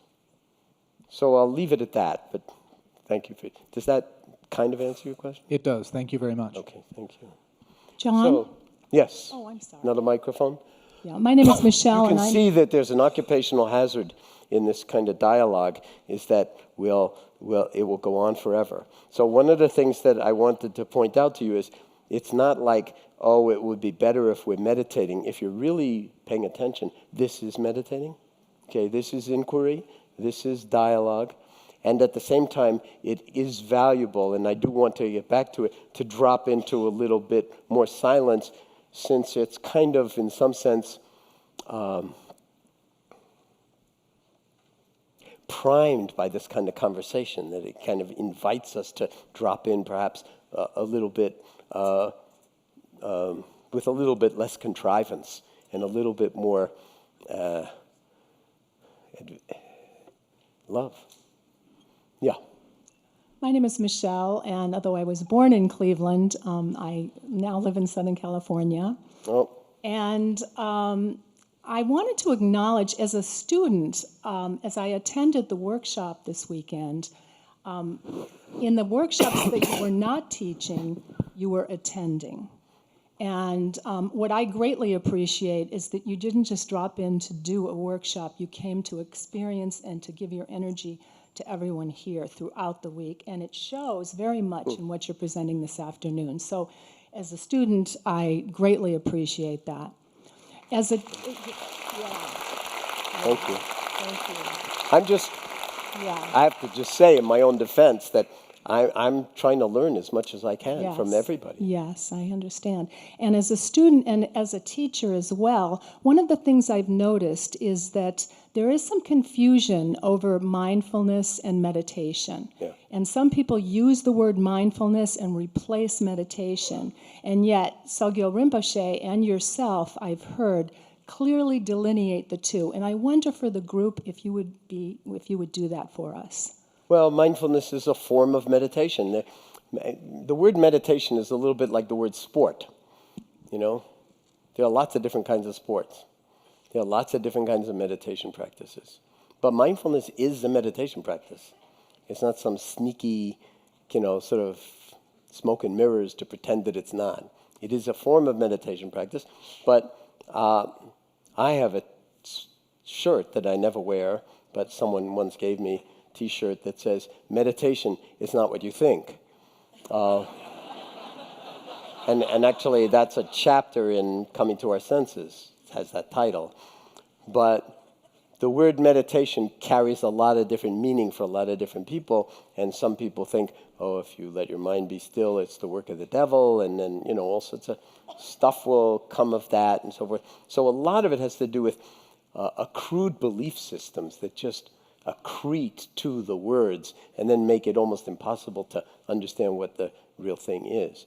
That being said, I've never been shy at all about emphasizing that mindfulness is a form of meditation, but meditation is really about paying attention.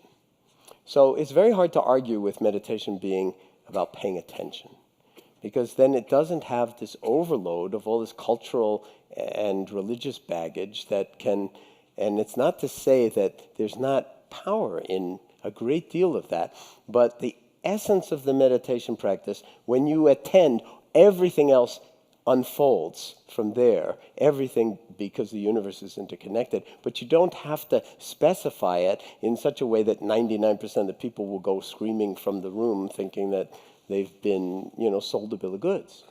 But paying attention to things that we ordinarily don't pay any attention to, that makes a lot of sense to people. Because 20 or 30 years go by, you haven't actually been attending to your life, and then you wake up and you ask, how did I get here? Right? Well, by not paying attention. So there are lots of different meditative practices. Loving kindness is another kind of meditation practice. Okay? There are meditation practices that generate, and so Gyal Rinpoche, talks about a great many of them, that generate various kinds of energy states. Generosity, forgiveness, gratitude. They're all formal exercises, but they all have to do with regulating attention. And mindfulness is really the practice of cultivating access to our own awareness that's native to us. It's not like you have to acquire anything. You're never going to get more, you are already capable of awareness. It's the accessing it that's challenging, because we're so lost in thought that it's like kind of the access points get sort of painted over. And then the neuroscience is actually suggesting that the more you practice, the more you drive functional connectivity so that different parts of the brain actually hold experience in different ways. And so that's part of the reason that so many people are now interested in mindfulness, is because there's a scientific foundation underneath it that's credible enough that people can say, wow, there's some like hardcore, hard to argue with evidence that this has, in quotes, real value. We need another 100 years of that for anybody who's a real scientist to actually be fully confident of that. But to just say, it's not just neuroplasticity that is available to us now that wasn't when I started the stress reduction clinic almost 40 years ago, but also epigenetics, a whole new field that actually understands now that the genome is continually changing itself based on experience, diet, emotional connectivity, all sorts of things. And it's demonstrated in animals as well as in human beings. And that has to do with upregulating and downregulating hundreds, if not thousands, of genes in our genome that have to do with inflammatory disease processes, proto-oncogenes, all sorts of things like that. And again, meditation has effects on that kind of thing, as do many other lifestyle choices. And then there's the telomere story. We're in San Francisco, and it's the home of Liz Blackburn and Alyssa Epple, who just came out with a book called The Telomere Effect from UCSF. Excuse me. And Liz Blackburn won the Nobel Prize for her work on telomeres and telomerase in 2009. And the book is, a major piece of their work has to do with mindfulness and what stress does to the telomeres, and how mindfulness can actually attenuate the effects of the biological, the effects of stress on biological aging. By shortening the telomeres, you're actually shortening the lifespan of cells, because they go into senescence much faster under high levels of stress. And when you're not necessarily changing the stress, but you're changing your relationship to the stress, that you can actually recover telomere length. And that is directly related to how long you may live. The important thing is Dean Ornish, who's also in this area, likes to emphasize this. It doesn't matter how long you live, it matters how well you live. Because if you're like in misery and you're living 100 years, how much fun is that? Or as he puts it in terms of diet, if you are eating in such a way that you no longer want to live because your food is tasteless and everything else, what's the point? It may seem like you're going to, live forever, and maybe it'd be good to die of heart disease rather than have to deal with a vegetarian diet or something like that. So this is all the mind at work, when it doesn't know itself. But the point is that the science has never been, in some sense, more developed in ways that can really ask deep questions about the mind-body connection, health and well-being, in ways that have just never been, possible to investigate before because of the new technologies. And what about the soul? The soul. Spirit, soul and spirit, the essence of who we are. Where's that coming from? Yeah, I don't use those words as a rule. I mean, I don't neglect them or reject them, but I basically use mind, body, and heart, because as soon as I go into soul and spirit, I start to lose people's attention. Some people will go, yay, and other people go, no. And I'm trying to find a vocabulary that doesn't sort of privilege one particular view of the human being as another. So, and one way to deal with that is poetry. Okay, because rather than talk about the soul or talking about, lots of people talk about the soul and the spirit, and it's lifeless. And it's like another kind of mechanical thing. I'm not faulting everybody for it, but since you asked the question, you fall into belief systems constantly, and then it's like you need the certain vocabulary to resonate with, oh yes, he's talking about me. Oh no, he's not talking about me. But if you say recite a poem that is sort of have a universal impact and from a great heart, a great mind, then everybody gets it. It's like you don't need to talk about soul or spirit or anything like that. So I'm just wondering whether one will cross my mind that might make sense to recite at this point. And since we have some Japanese friends in the audience, maybe I'll just... Not being able to recite a poem in Japanese is a serious impediment because I have no idea what the poem is in Japanese, so the translation may be horrible or whatever. But there's a very famous Japanese Zen master poet named Ryokan.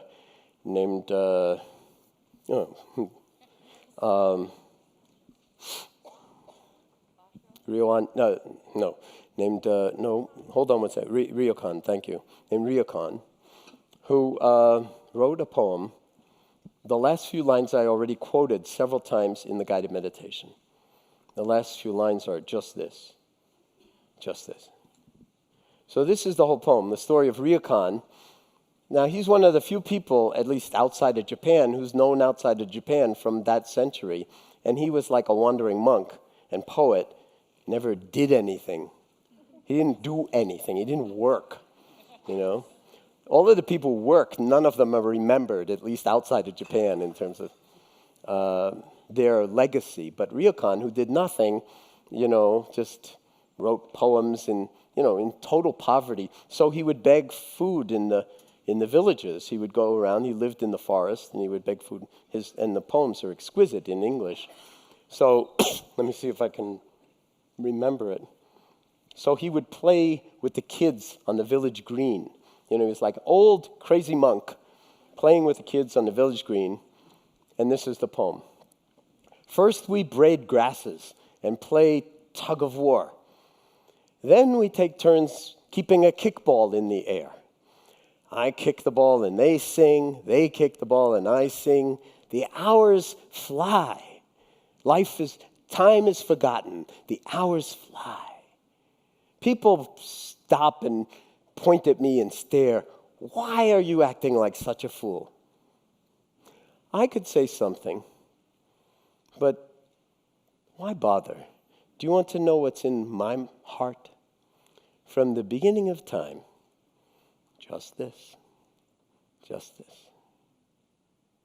Can you feel that? It's like no explanation necessary. As soon as you create a narrative, he's an idiot, he's crazy, stop acting like such a fool, or, hey, it's wonderful to play with the children. Just this. Wisdom. Embodied. And his poems are unbelievable.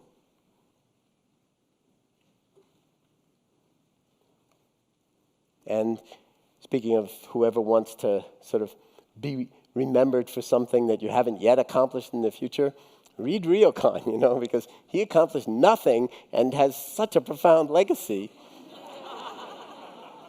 So what looks like nothing may not be nothing. So how are you doing? How about we stand up and stretch? I would love to do walking meditation, but it's just really so the wrong place to actually do this in the time that we have. But let's stand up and mindfully be aware of being in the body. I also know that, we do have biological functions that sometimes require us to go to the bathroom. If we take a break, it'll be 5 o'clock before you know it. And I noticed that you all had tremendous focus during Katie's session, and she too didn't have to leave the stage. So we're just going to go for it in terms of bathrooms.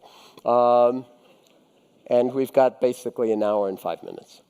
So just be aware of the body standing and breathing.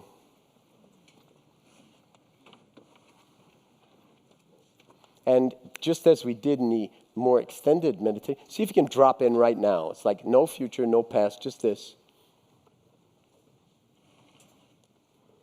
And feeling the body and holding it in awareness with no effort.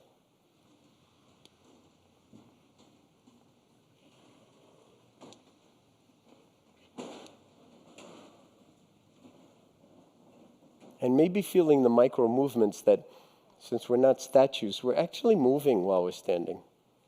And it's an elaborate balancing act that took us quite a while to learn, even.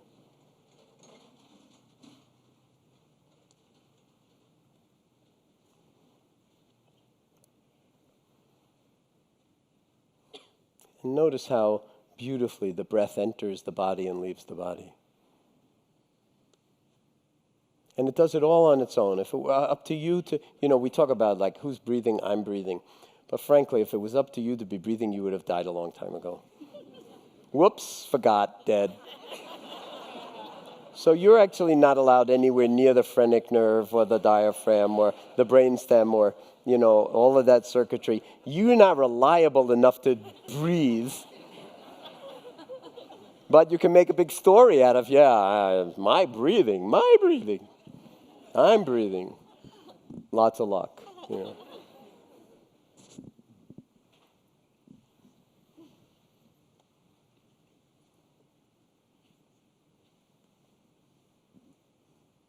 Yeah, and if you want to stretch a little, but just ask your body what it wants. Listen to your body and asking it what it wants. And then just mindfully, slowly, with the breath, being aware of air traffic.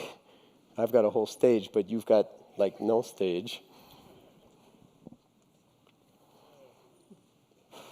And you see that everything, we spend a lot of time doing mindful yoga in MBSR, but everything is yoga. Everything is movement. So there's no separation between, say, stillness on a cushion or on a chair and moving. Okay? Then how many of you have little babies? How many of you have now little babies in the house? Okay. That's the best meditation practice of all.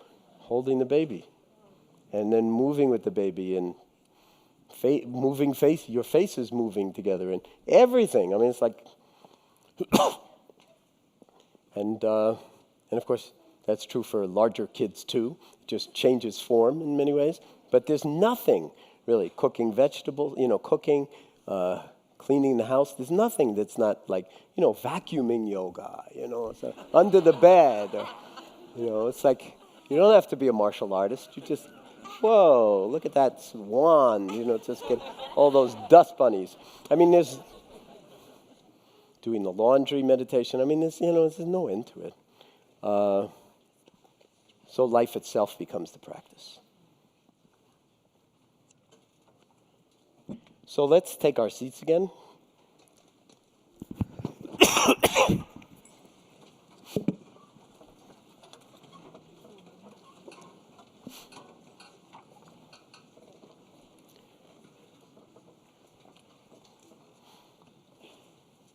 And again, taking your seat as if your very life depended on it. So we're not kidding around, and yet, of course, we're kidding around. It has to be play. Too serious, it's just not real practice. It's actually tuning your instrument of attending, of learning, of apprehending, of sensing, of being.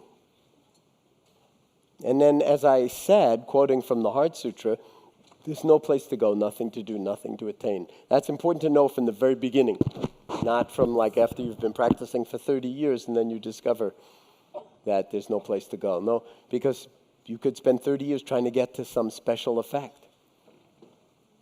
And then not recognize that you are the special effect. And you were special on day one. Your mind wandering wasn't the problem, it was special.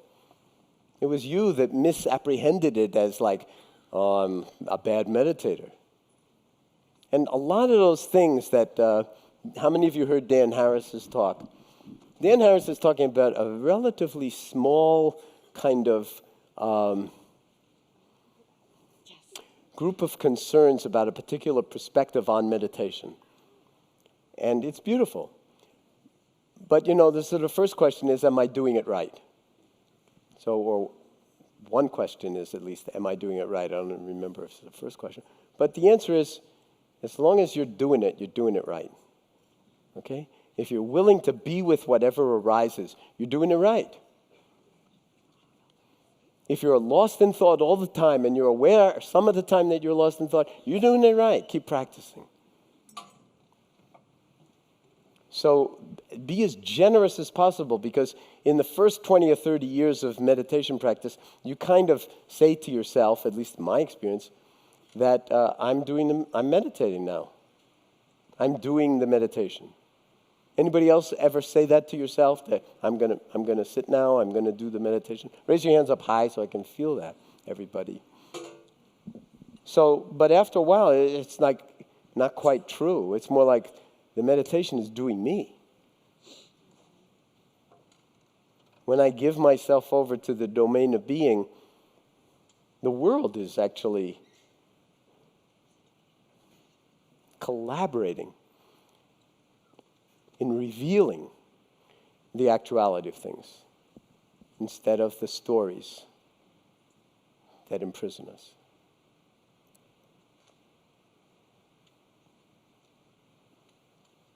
So let's take a few moments to simply drop right in.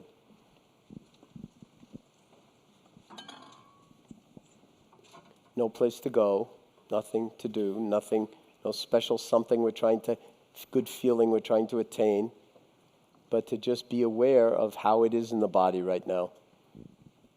How is it in the heart right now? How is it in the mind right now? And whether you want to focus on an object, those of you who are in the first 5 or 10 years of this practice may be focusing on an object, like the breath sensations in the belly, and just stay with it. The mind wanders, bring it back. Mind wanders, bring it back. Mind wanders. When you recognize it, notice what's on your mind, then in the noticing, bring it back. And you'll have to do that about 100 billion times, each time for the first time, and without beating yourself up over it, because that's the ebb and flow of the tides, it's the rising and falling of the waves, it's just the nature of mind. But we're embracing the nature of our own minds and dropping down, in some sense, beneath the surface of appearances, thoughts, narratives, emotion, into being. And that's really been here all along anyway. Which is why we can't get better at being aware. We just need to become more intimate with our capacity for being aware. The awareness you can't improve on. It's good enough. And it always has been. And besides, it's not wounded either. It's not wounded. It's not carrying the wounds. They may be carried in the body, they may be carried in the heart, but this is big enough to hold the wounds. Does that take a lot of courage? Yeah. In the same way as it takes a lot of courage for someone to come up on the stage in front of 700 people and go through a process like we saw this morning. And is there benefit from taking that kind of a stance? It's obvious. So once again, befriending wakefulness. If you're choosing an object to attend to, fabulous. Or you can choose what might be called objectless attending. Just choiceless awareness, we call it, where we're just aware in the space of awareness, and whatever arises, thought, sensation, feeling, memory, anticipation, reaction, sound, it's all like the curriculum. It's just the curriculum, the unfolding. And our assignment, if you choose to accept it, is to simply attend to the play of it all.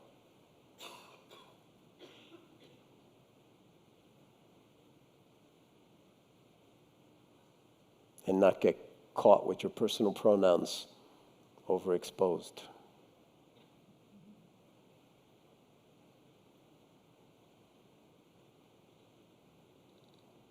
Just this. Just this.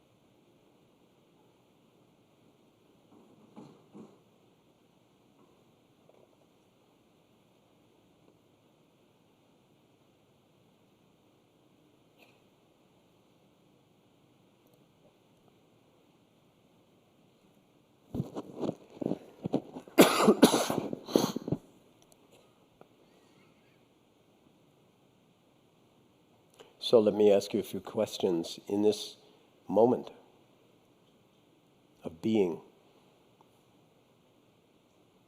Is there an experience of wholeness in this timeless moment of sitting here? Is there an experience of being at home in your own skin? In this timeless moment of sitting here, is there an experience of wakefulness?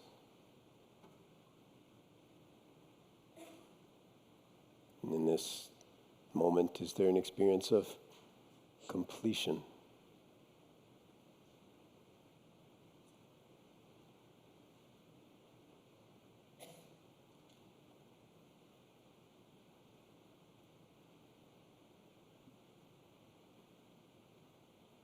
Can you simply rest in awareness itself? Take up residency here, so to speak. In the knowing and the not knowing that your awareness always is and always has been. And in the boundless spaciousness of it. So here's the opportunity for you to see whether you can locate a center in the field of awareness, or whether you can locate the boundary or periphery or circumference of your own awareness.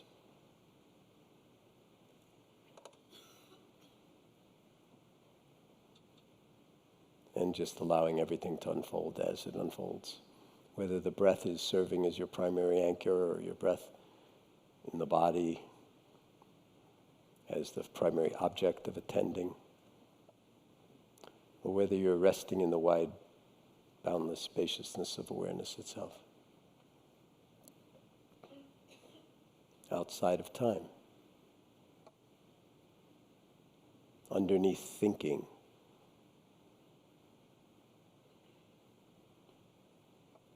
Just this.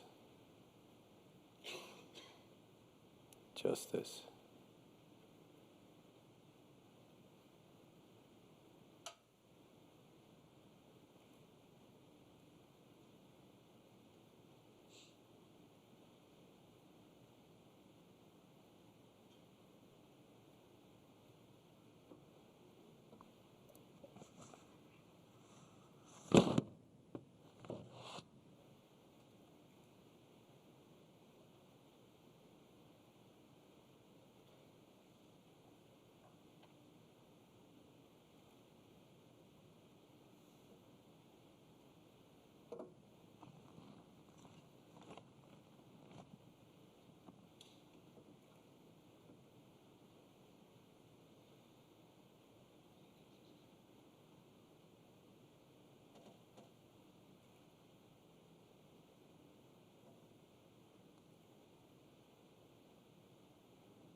So how is it in the body right in this moment?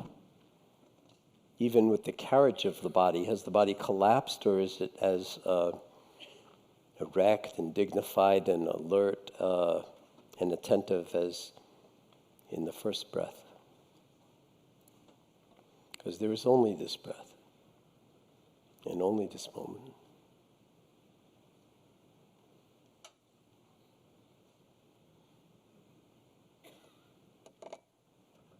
How is it in the heart right in this moment?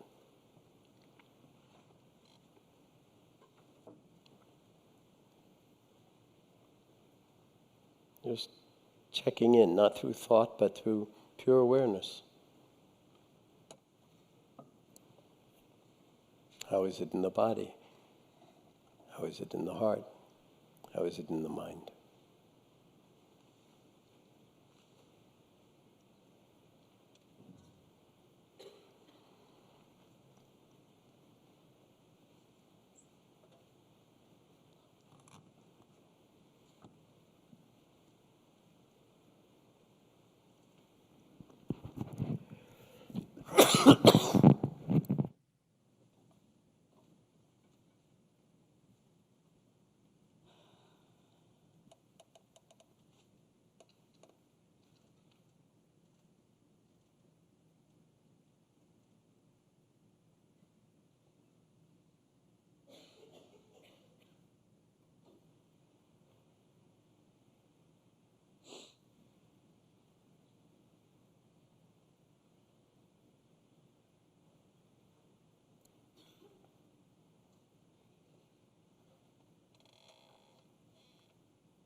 So again, the bells don't really signal the end of anything. They signal a transition. Perfectly fine, by the way, to sit with your eyes open the whole time if you want to. And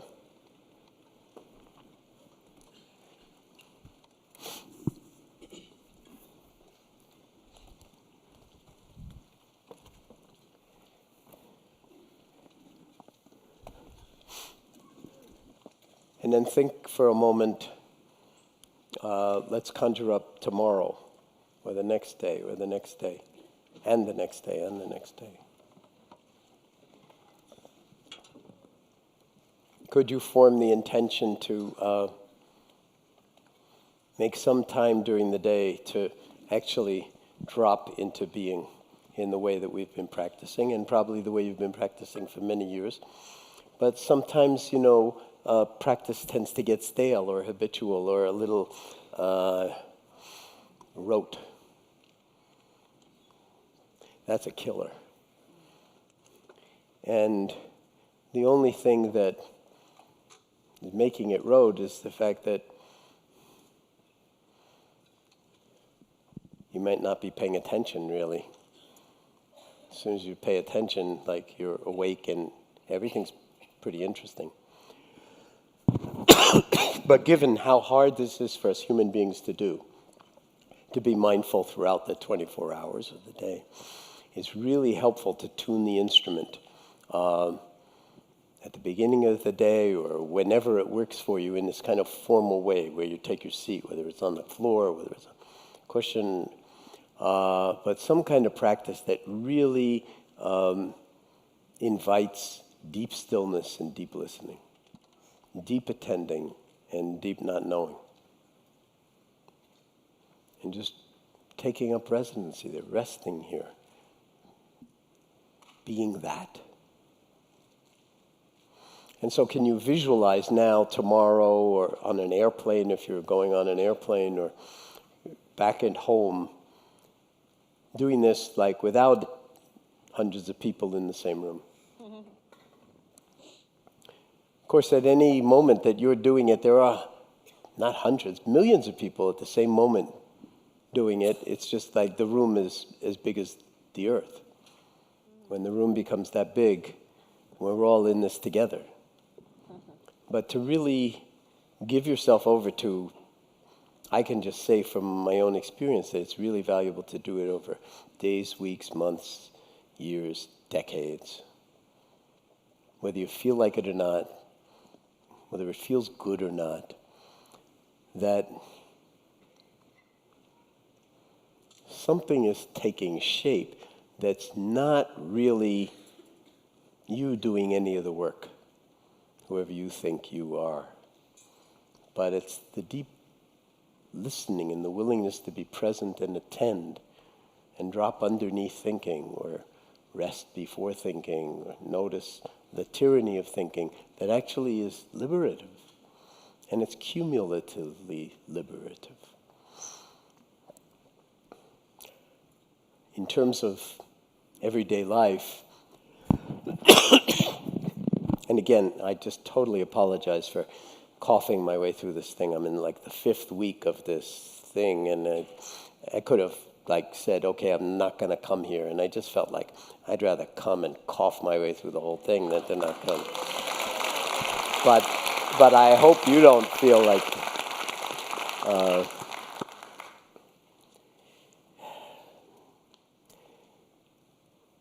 thank you. Yeah, I know, but it's nice to also share it, you know. So here are a few things that might be helpful. First of all, lying down meditations are phenomenal, okay? It doesn't all have to be done sitting. Bed is a phenomenal place to actually practice, okay? Lying down in bed, on your back, in a corpse pose if you care to. But they're perfect opportunities at the beginning of the day and the end of the day, to, especially in the morning when you wake up, check and see if you've woken up. Don't jump out of bed right away, because you might be jumping straight into autopilot. See if you can just take a few moments, a few minutes to just kind of really wake up. Not be driven by anxiety before your feet hit the floor. Remember who you actually are. Notice the gravitational pull of all of the doing that has to happen. Nothing wrong with any of it. I mean, the children have to be fed. They have to get out of the house. You've got to get to work. But are you a prisoner of your life, or are you the author of your life? A lot of that is an attitudinal shift, or just an attitudinal deep recognition, and then the shift happens by itself. So, in bed, in the morning, in the evening, don't do it too much in the evening, because the tendency is to fall awake doing lying down meditations. Of course, people fall asleep like nobody's business in the body scan. But the invitation is to fall awake. And if you get too into it, you won't sleep so easily. But a few breaths in and out at the end of the day, just like, reflect. I'm here in my body. And then gone. And then in the morning, just allowing yourself to do that. Play with it. It's like to experiment with it might be might be really valuable. Then there's sort of notion that, like, what is not meditation? Every single aspect of life is like an opportunity to practice. How will I be in wise relationship to this, to this, to this, to this? And then, as with the Ryoko poem, people are going to have their ideas and opinions, right? And you're going to have your own. So you'll be pointing at yourself, saying, why are you acting like a fool? And, it's interesting to just kind of not take any of that stuff personally. It's just thinking. It's just thinking. And while thinking is absolutely wonderful, most of our thoughts are like really imprisoning. We have very, very few creative thoughts in a lifetime. And we'd probably have more if we recognized that, we didn't have to beat ourselves up constantly because there's something not right with us when we're already whole, already perfect, already beautiful, just as we are. And to sort of live your way into that as if it was really important. And to share it with your family and the people that you love, not by trying to get them to meditate, but by being the you that they love. It's hard work sometimes because, we fall into patterns. We fall into liking and disliking and all sorts of things that then create separation and projection and judgment and on and on and on. And so we could just, awareness is like writing yourself an immediate sort of restraining order. Like the finger touching the soap bubble. It's like, don't need to go there. You're not really doing anything, but all those imprisoning possibilities, they're evaporating instead of concretizing. So in the remaining time that we have, let's pass the microphone around and see if we can explore other aspects of your experience, what happened. So, Hi, is this me? why don't we bring a microphone over here so that some of the people up here can, and you're not a microphone carrier, okay, you'll do that. Okay, why don't you ask your question then? Thank you. Again, I apologize if you don't get the microphone. We don't seem to have that much control over it. I wish I had them to just throw out to you. Yeah. Thank you so much for your service. My question, or part of my conversation I have a lot with other people and myself, is around mindfulness and chronic pain. And I came to MBSR to get rid of the pain and felt really like it was a bait and switch when they said, oh no, we're going to now look at the pain or even lean into it. Did you go in thinking that they were going to get rid of it for you? Well, that was my plan. Nobody else told me they would do that. Did they disabuse you of that? They did. Before you signed up? I hope. No, day one, I figured it out pretty fast. The first 5 minutes, yeah. Oh, good. Okay, Yeah. That's pretty good. Yeah, and it changed my life in every other way, that could possibly get better, but not, the pain hasn't gotten better. Okay, but you said but. Yeah, Okay. Can you change that but to an and? and the pain hasn't gotten lighter, or actually some of the pain has gotten better and then other things have arisen. Wasn't that interesting? Yes, and when I'm in my head a lot, I can blame myself and think that if I had more discipline with my practice, that I would have meditated my way through out of the pain or through dealt with the healings that I needed, the blah, blah, blah, whatever. Yeah. So that's another story. Yeah. You can do the work on it, Yeah. through worksheets. Yeah. Yeah. Right. Yeah. But it sounds like you're learning a lot.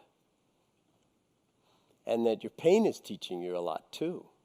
Yeah, I'd say so. So part of it is like, the challenge is, can you befriend what you're calling your pain?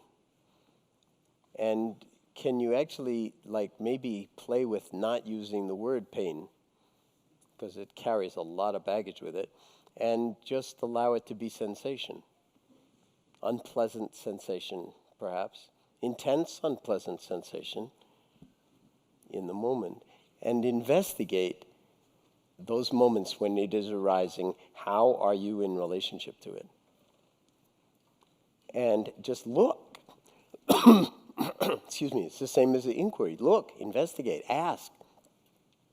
And one of the things that you can ask is, my awareness of my discomfort actually uncomfortable? And you can discover that maybe there are other degrees of freedom that allow you to sort of put out the welcome mat for the unwanted. Just in this moment, not like a life sentence, and just see. And get your little toe into the water. Yeah, a Does that lot make of any times sense I to you? resist the resistance. A lot of times I can see that I'm really resisting and pushing, and I get very upset with myself. What are you resisting? Discomfort, unpleasant sensation. Well, so Resisting not being able to do the things I want to do. you mean being upset about not being able to, feeling limited. Is that what you mean? Yeah. And resentful and angry, including angry at the pain. That I don't get to angry very often. Okay.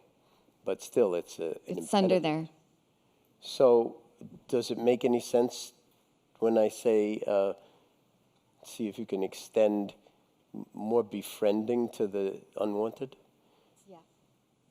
Yes. So then play with that and see what happens, because MBSR is like 8 weeks, but it's a launching platform. It's not like, okay, now you've graduated and you're mindful for the rest of your life, or you've solved all your problems in 8 weeks.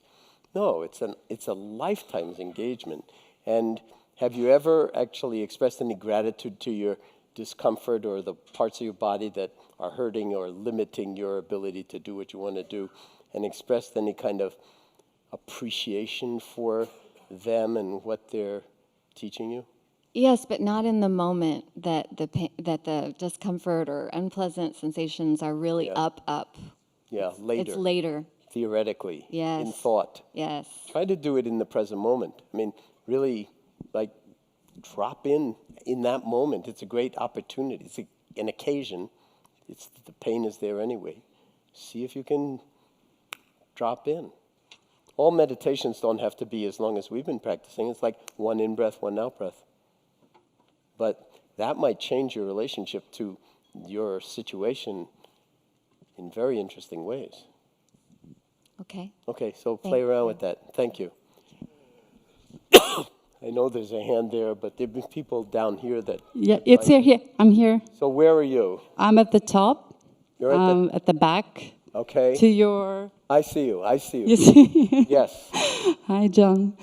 I want to ask you a question about mindfulness evolution. I've been a practitioner of meditation for a decade now, and I feel like I've reached the point where I'm in a plateau, and I'm just wondering, I feel like I don't know what I'm doing. And I'm wondering, is it normal? Like, I know you're going to say it's normal, but where does it go? How does that evolve? Is there, from your experience, you've been meditating? First of all, are you part of a community that you practice with? Do you have any support for your meditation practice? Yes. Okay, and do you have one really good friend that you can talk to about your life and your meditation practice? Share it with? I learned really from many teachers. I went through phases of doing a lot of guided meditations because I found it very difficult to focus, and that was at the very beginning. Then I went through a phase of long gaps of meditation. I attended silent retreats where I was in deep silence, and that was very enjoyable.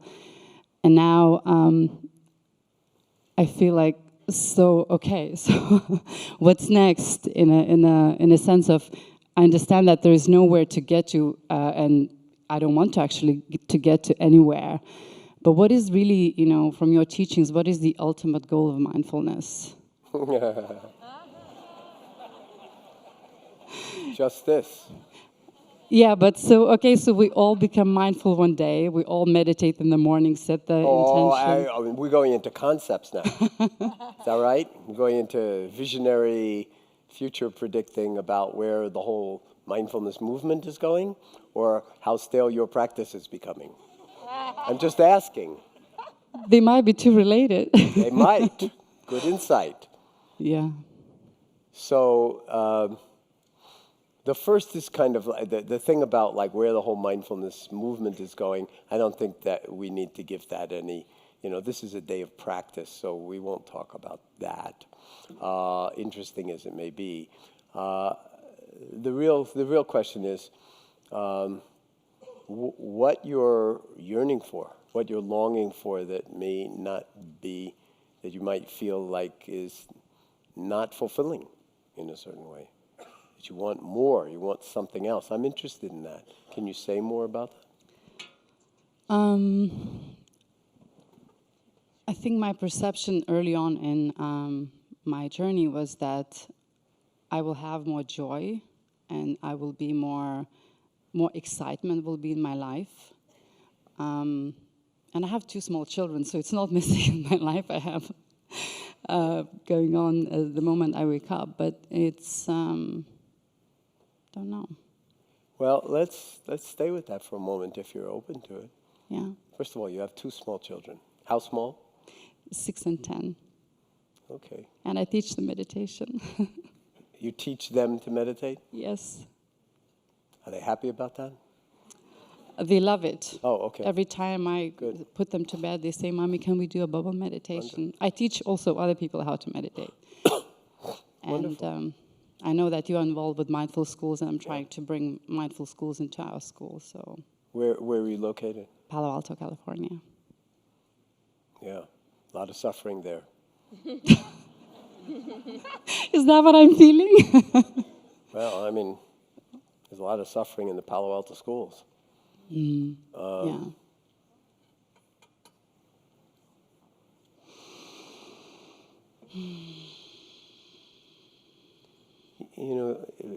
When you are aware of, say, wanting something that you don't feel like you have, or that it's not enough, or whatever it is, it's good to inquire into who is longing. Who is it that this is not enough? Because, is it that there's not enough joy in your life, or that you're not experiencing enough the joy that's here? I don't know, but those are really important lenses to look through. And if there's some way in which you feel like something's missing at this point in your evolution, having been so involved in meditation practice and retreat practice for extended periods of time, that's a fabulous form of inquiry. What is called for now? What is missing? And don't try to answer it. Listen deeply. Ask the question and just shut up. What is missing? Listen to your body. Listen to your heart. Listen to your family. Listen to your work. And in a way, the world needs you to do that. Not just you, all of us. It needs us to actually do that kind of inquiry and then grow out of that practice in ways that benefit the world, but presumably also benefit yourself.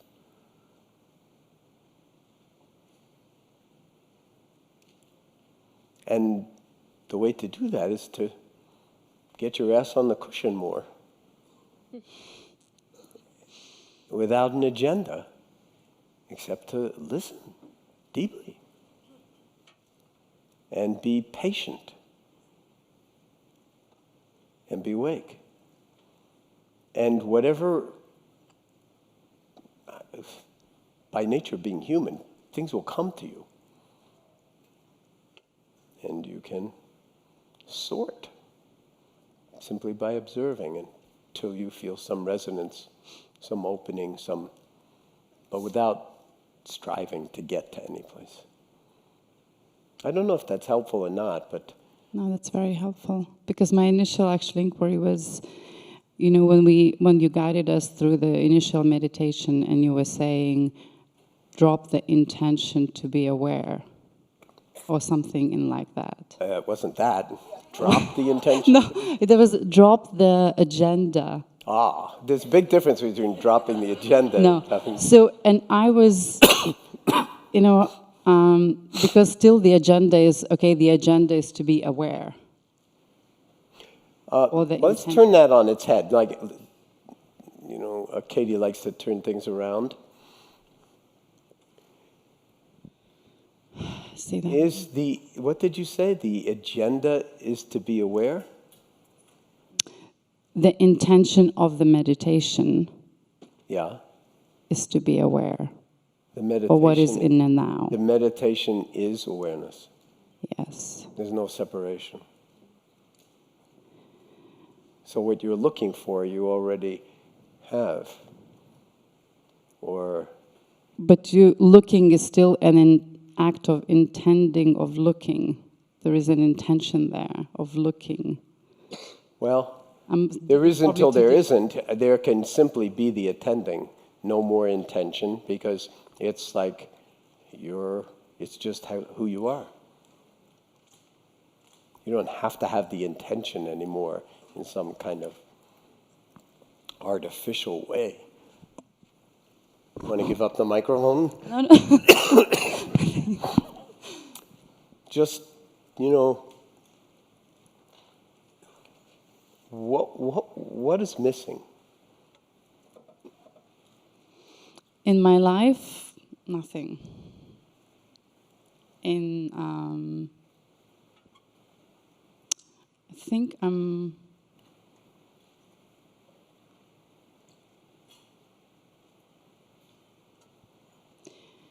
Is that true?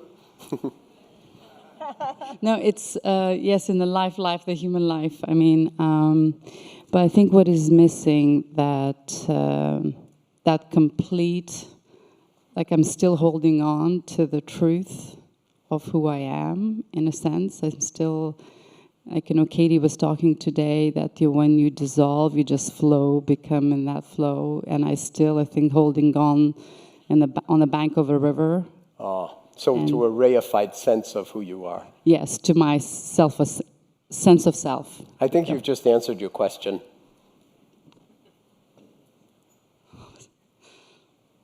I don't think you just answered your question. You just answered your question.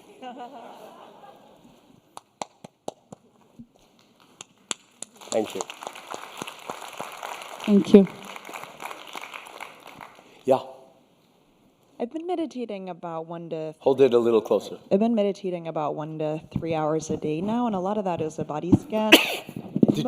What did you say, how many hours? Like 1 to 3 hours 1 a day. to 3 hours Yeah. a day. A lot of that is formal meditation. Yeah, a lot of that is a body scan. Okay. Most of my body is just completely alive, either with very positive sensations or the painful ones. And yet there are these two areas that no matter, even if I'll spend 40 minutes there, there's just nothing. It's completely neutral. Is that mapped to something psychological? I'm afraid to ask this at Wisdom 2.0. I haven't studied in the chakra system. I'm coming from the more traditional Vipassana, and I've taken MBSR system. But what is that? I don't know. It's information. You're scanning through the body, and there are two regions where there's nothing. That's really interesting. Isn't it? Wouldn't you say? I mean, it's just interesting because it's so persistent over such a long... And does those regions of nothingness stay the same, or do they move? No, it's the same, yeah. It's always the same? Yep. It's been that way from day one? Yep. And does it cause you problems? In other words, is there a dysfunctionality associated with those two regions? You'd have to ask my friends. I mean, I say that with a sense of humor. I mean, one of them is the throat area, and so I'm wondering, you know, I do sometimes have trouble speaking up for myself, and I'm wondering, is that mapped to it? Is that what? Is that mapped to it? You know, is there that correlation there? Okay. I mean, how many of you would say that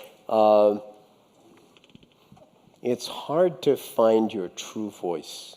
Anybody have that feeling, like, especially in a room of intimidating others, for you to find your true voice, not so easy? Okay? So attending in this region, in a body scan, profound. And it can, go right into the vocal cords. I mean, there could be tension there, there could be all sorts of stuff going on there. Or numbness, nothing. Right. That's what you're experiencing. Yep. So this is pure gold. Pure gold. To just embrace it. No fixing. We're not trying to fix anything. But to really love that emptiness. Emptiness, in some sense, is very, very close to fullness. So, and by the way, the organism itself, I talked about, like, the brain, and like it's only like, supposedly 86 billion neurons, but trillions of cells in the whole body, making up the whole of the body. So,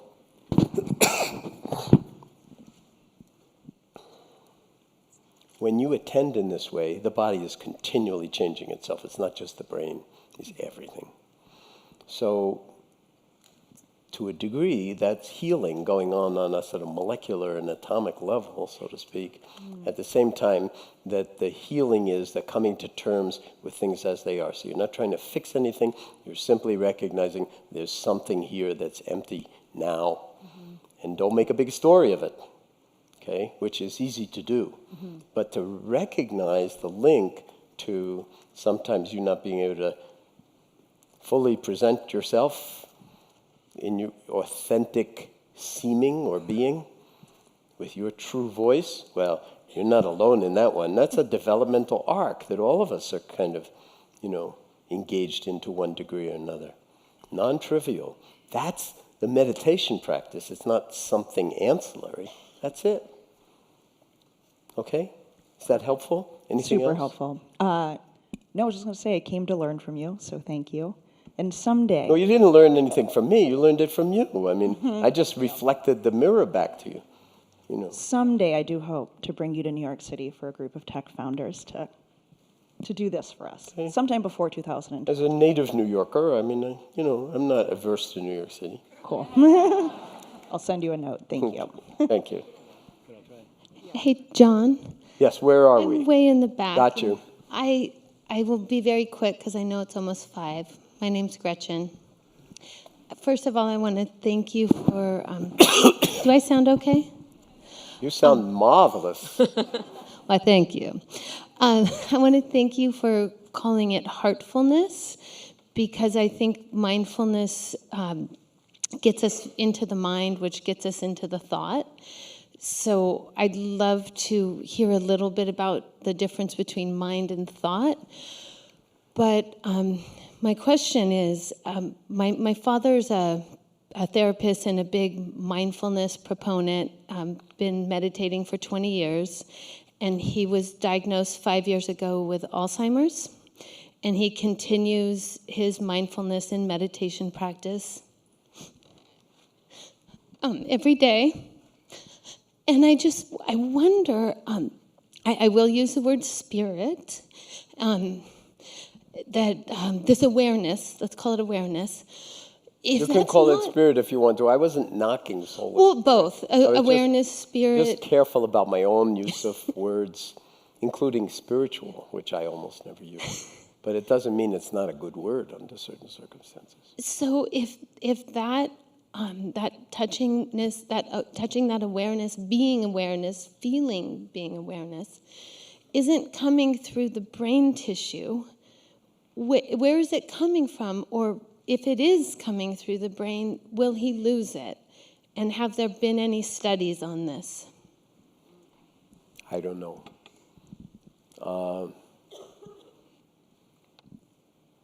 But it's a profound question, and philosophers argue that question a lot in ways that an ordinary person like you and me wouldn't even understand what they were talking about. But it is a kind of deep issue, and the whole question of how much of consciousness arises from the brain, or the brain is a kind of sort of receiver of consciousness or whatever. These, again, you quickly go into thought and abstraction, but when it's your father losing certain aspects of being that are very close to his identity, then it takes on a whole other enormity, so to speak. But I don't think anyone really knows. What I would say, and again, because you're right, we don't have very much time, the very fact that he is keeping up his meditation practice is really beautiful. And I would recommend a book to you by a friend of mine named Olivia Hoblitzell, a long-term meditator and MBSR teacher, who was married to a man who was a long-term Buddhist mindfulness teacher named Harrison Hoblitzell, who got Alzheimer's and brought his mindfulness practice to his losing his mind. And she wrote a book called The Thousand Joys, A Thousand Sorrows, I think it's called. It's probably worth reading, but I don't have any more of a good answer for you. Okay. Well, thank you so much. And I wish you and him all the, the beauty of being father and daughter in that kind of poignancy. I went through 12 years of that with my father, and it's the full catastrophe, including the beauty. Well, practically speaking, we can meditate together. Yeah. And that's pretty cool. I used to do that a lot with my father, and he would never meditate with me when he was in his right mind. But he was happy to sit next to me and hold hands and just be together, and it was like phenomenal. I'm sorry, I'm going to not take your question because I really want to respect that we said we'd end at 5 o'clock. So let's take 30 timeless sort of seconds and just once again establish ourselves in a posture that embodies wakefulness and dignity. And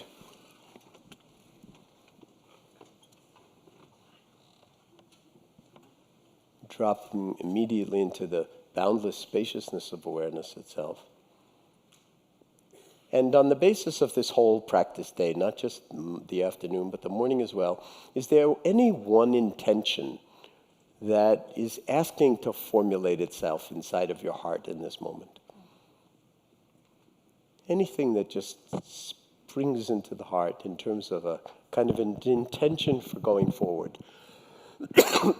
for things that one's learned that are empowering or aligning in a particular kind of way that is deeply, deeply, intuitively meaningful and respectful from your point of view. And just listening for whatever bubbles up, whatever emerges in terms of a kind of, I could intend this for, say, the next week, the next month, the next year, the entire rest of my life. Doesn't have to be a big deal, but it can be whatever arises.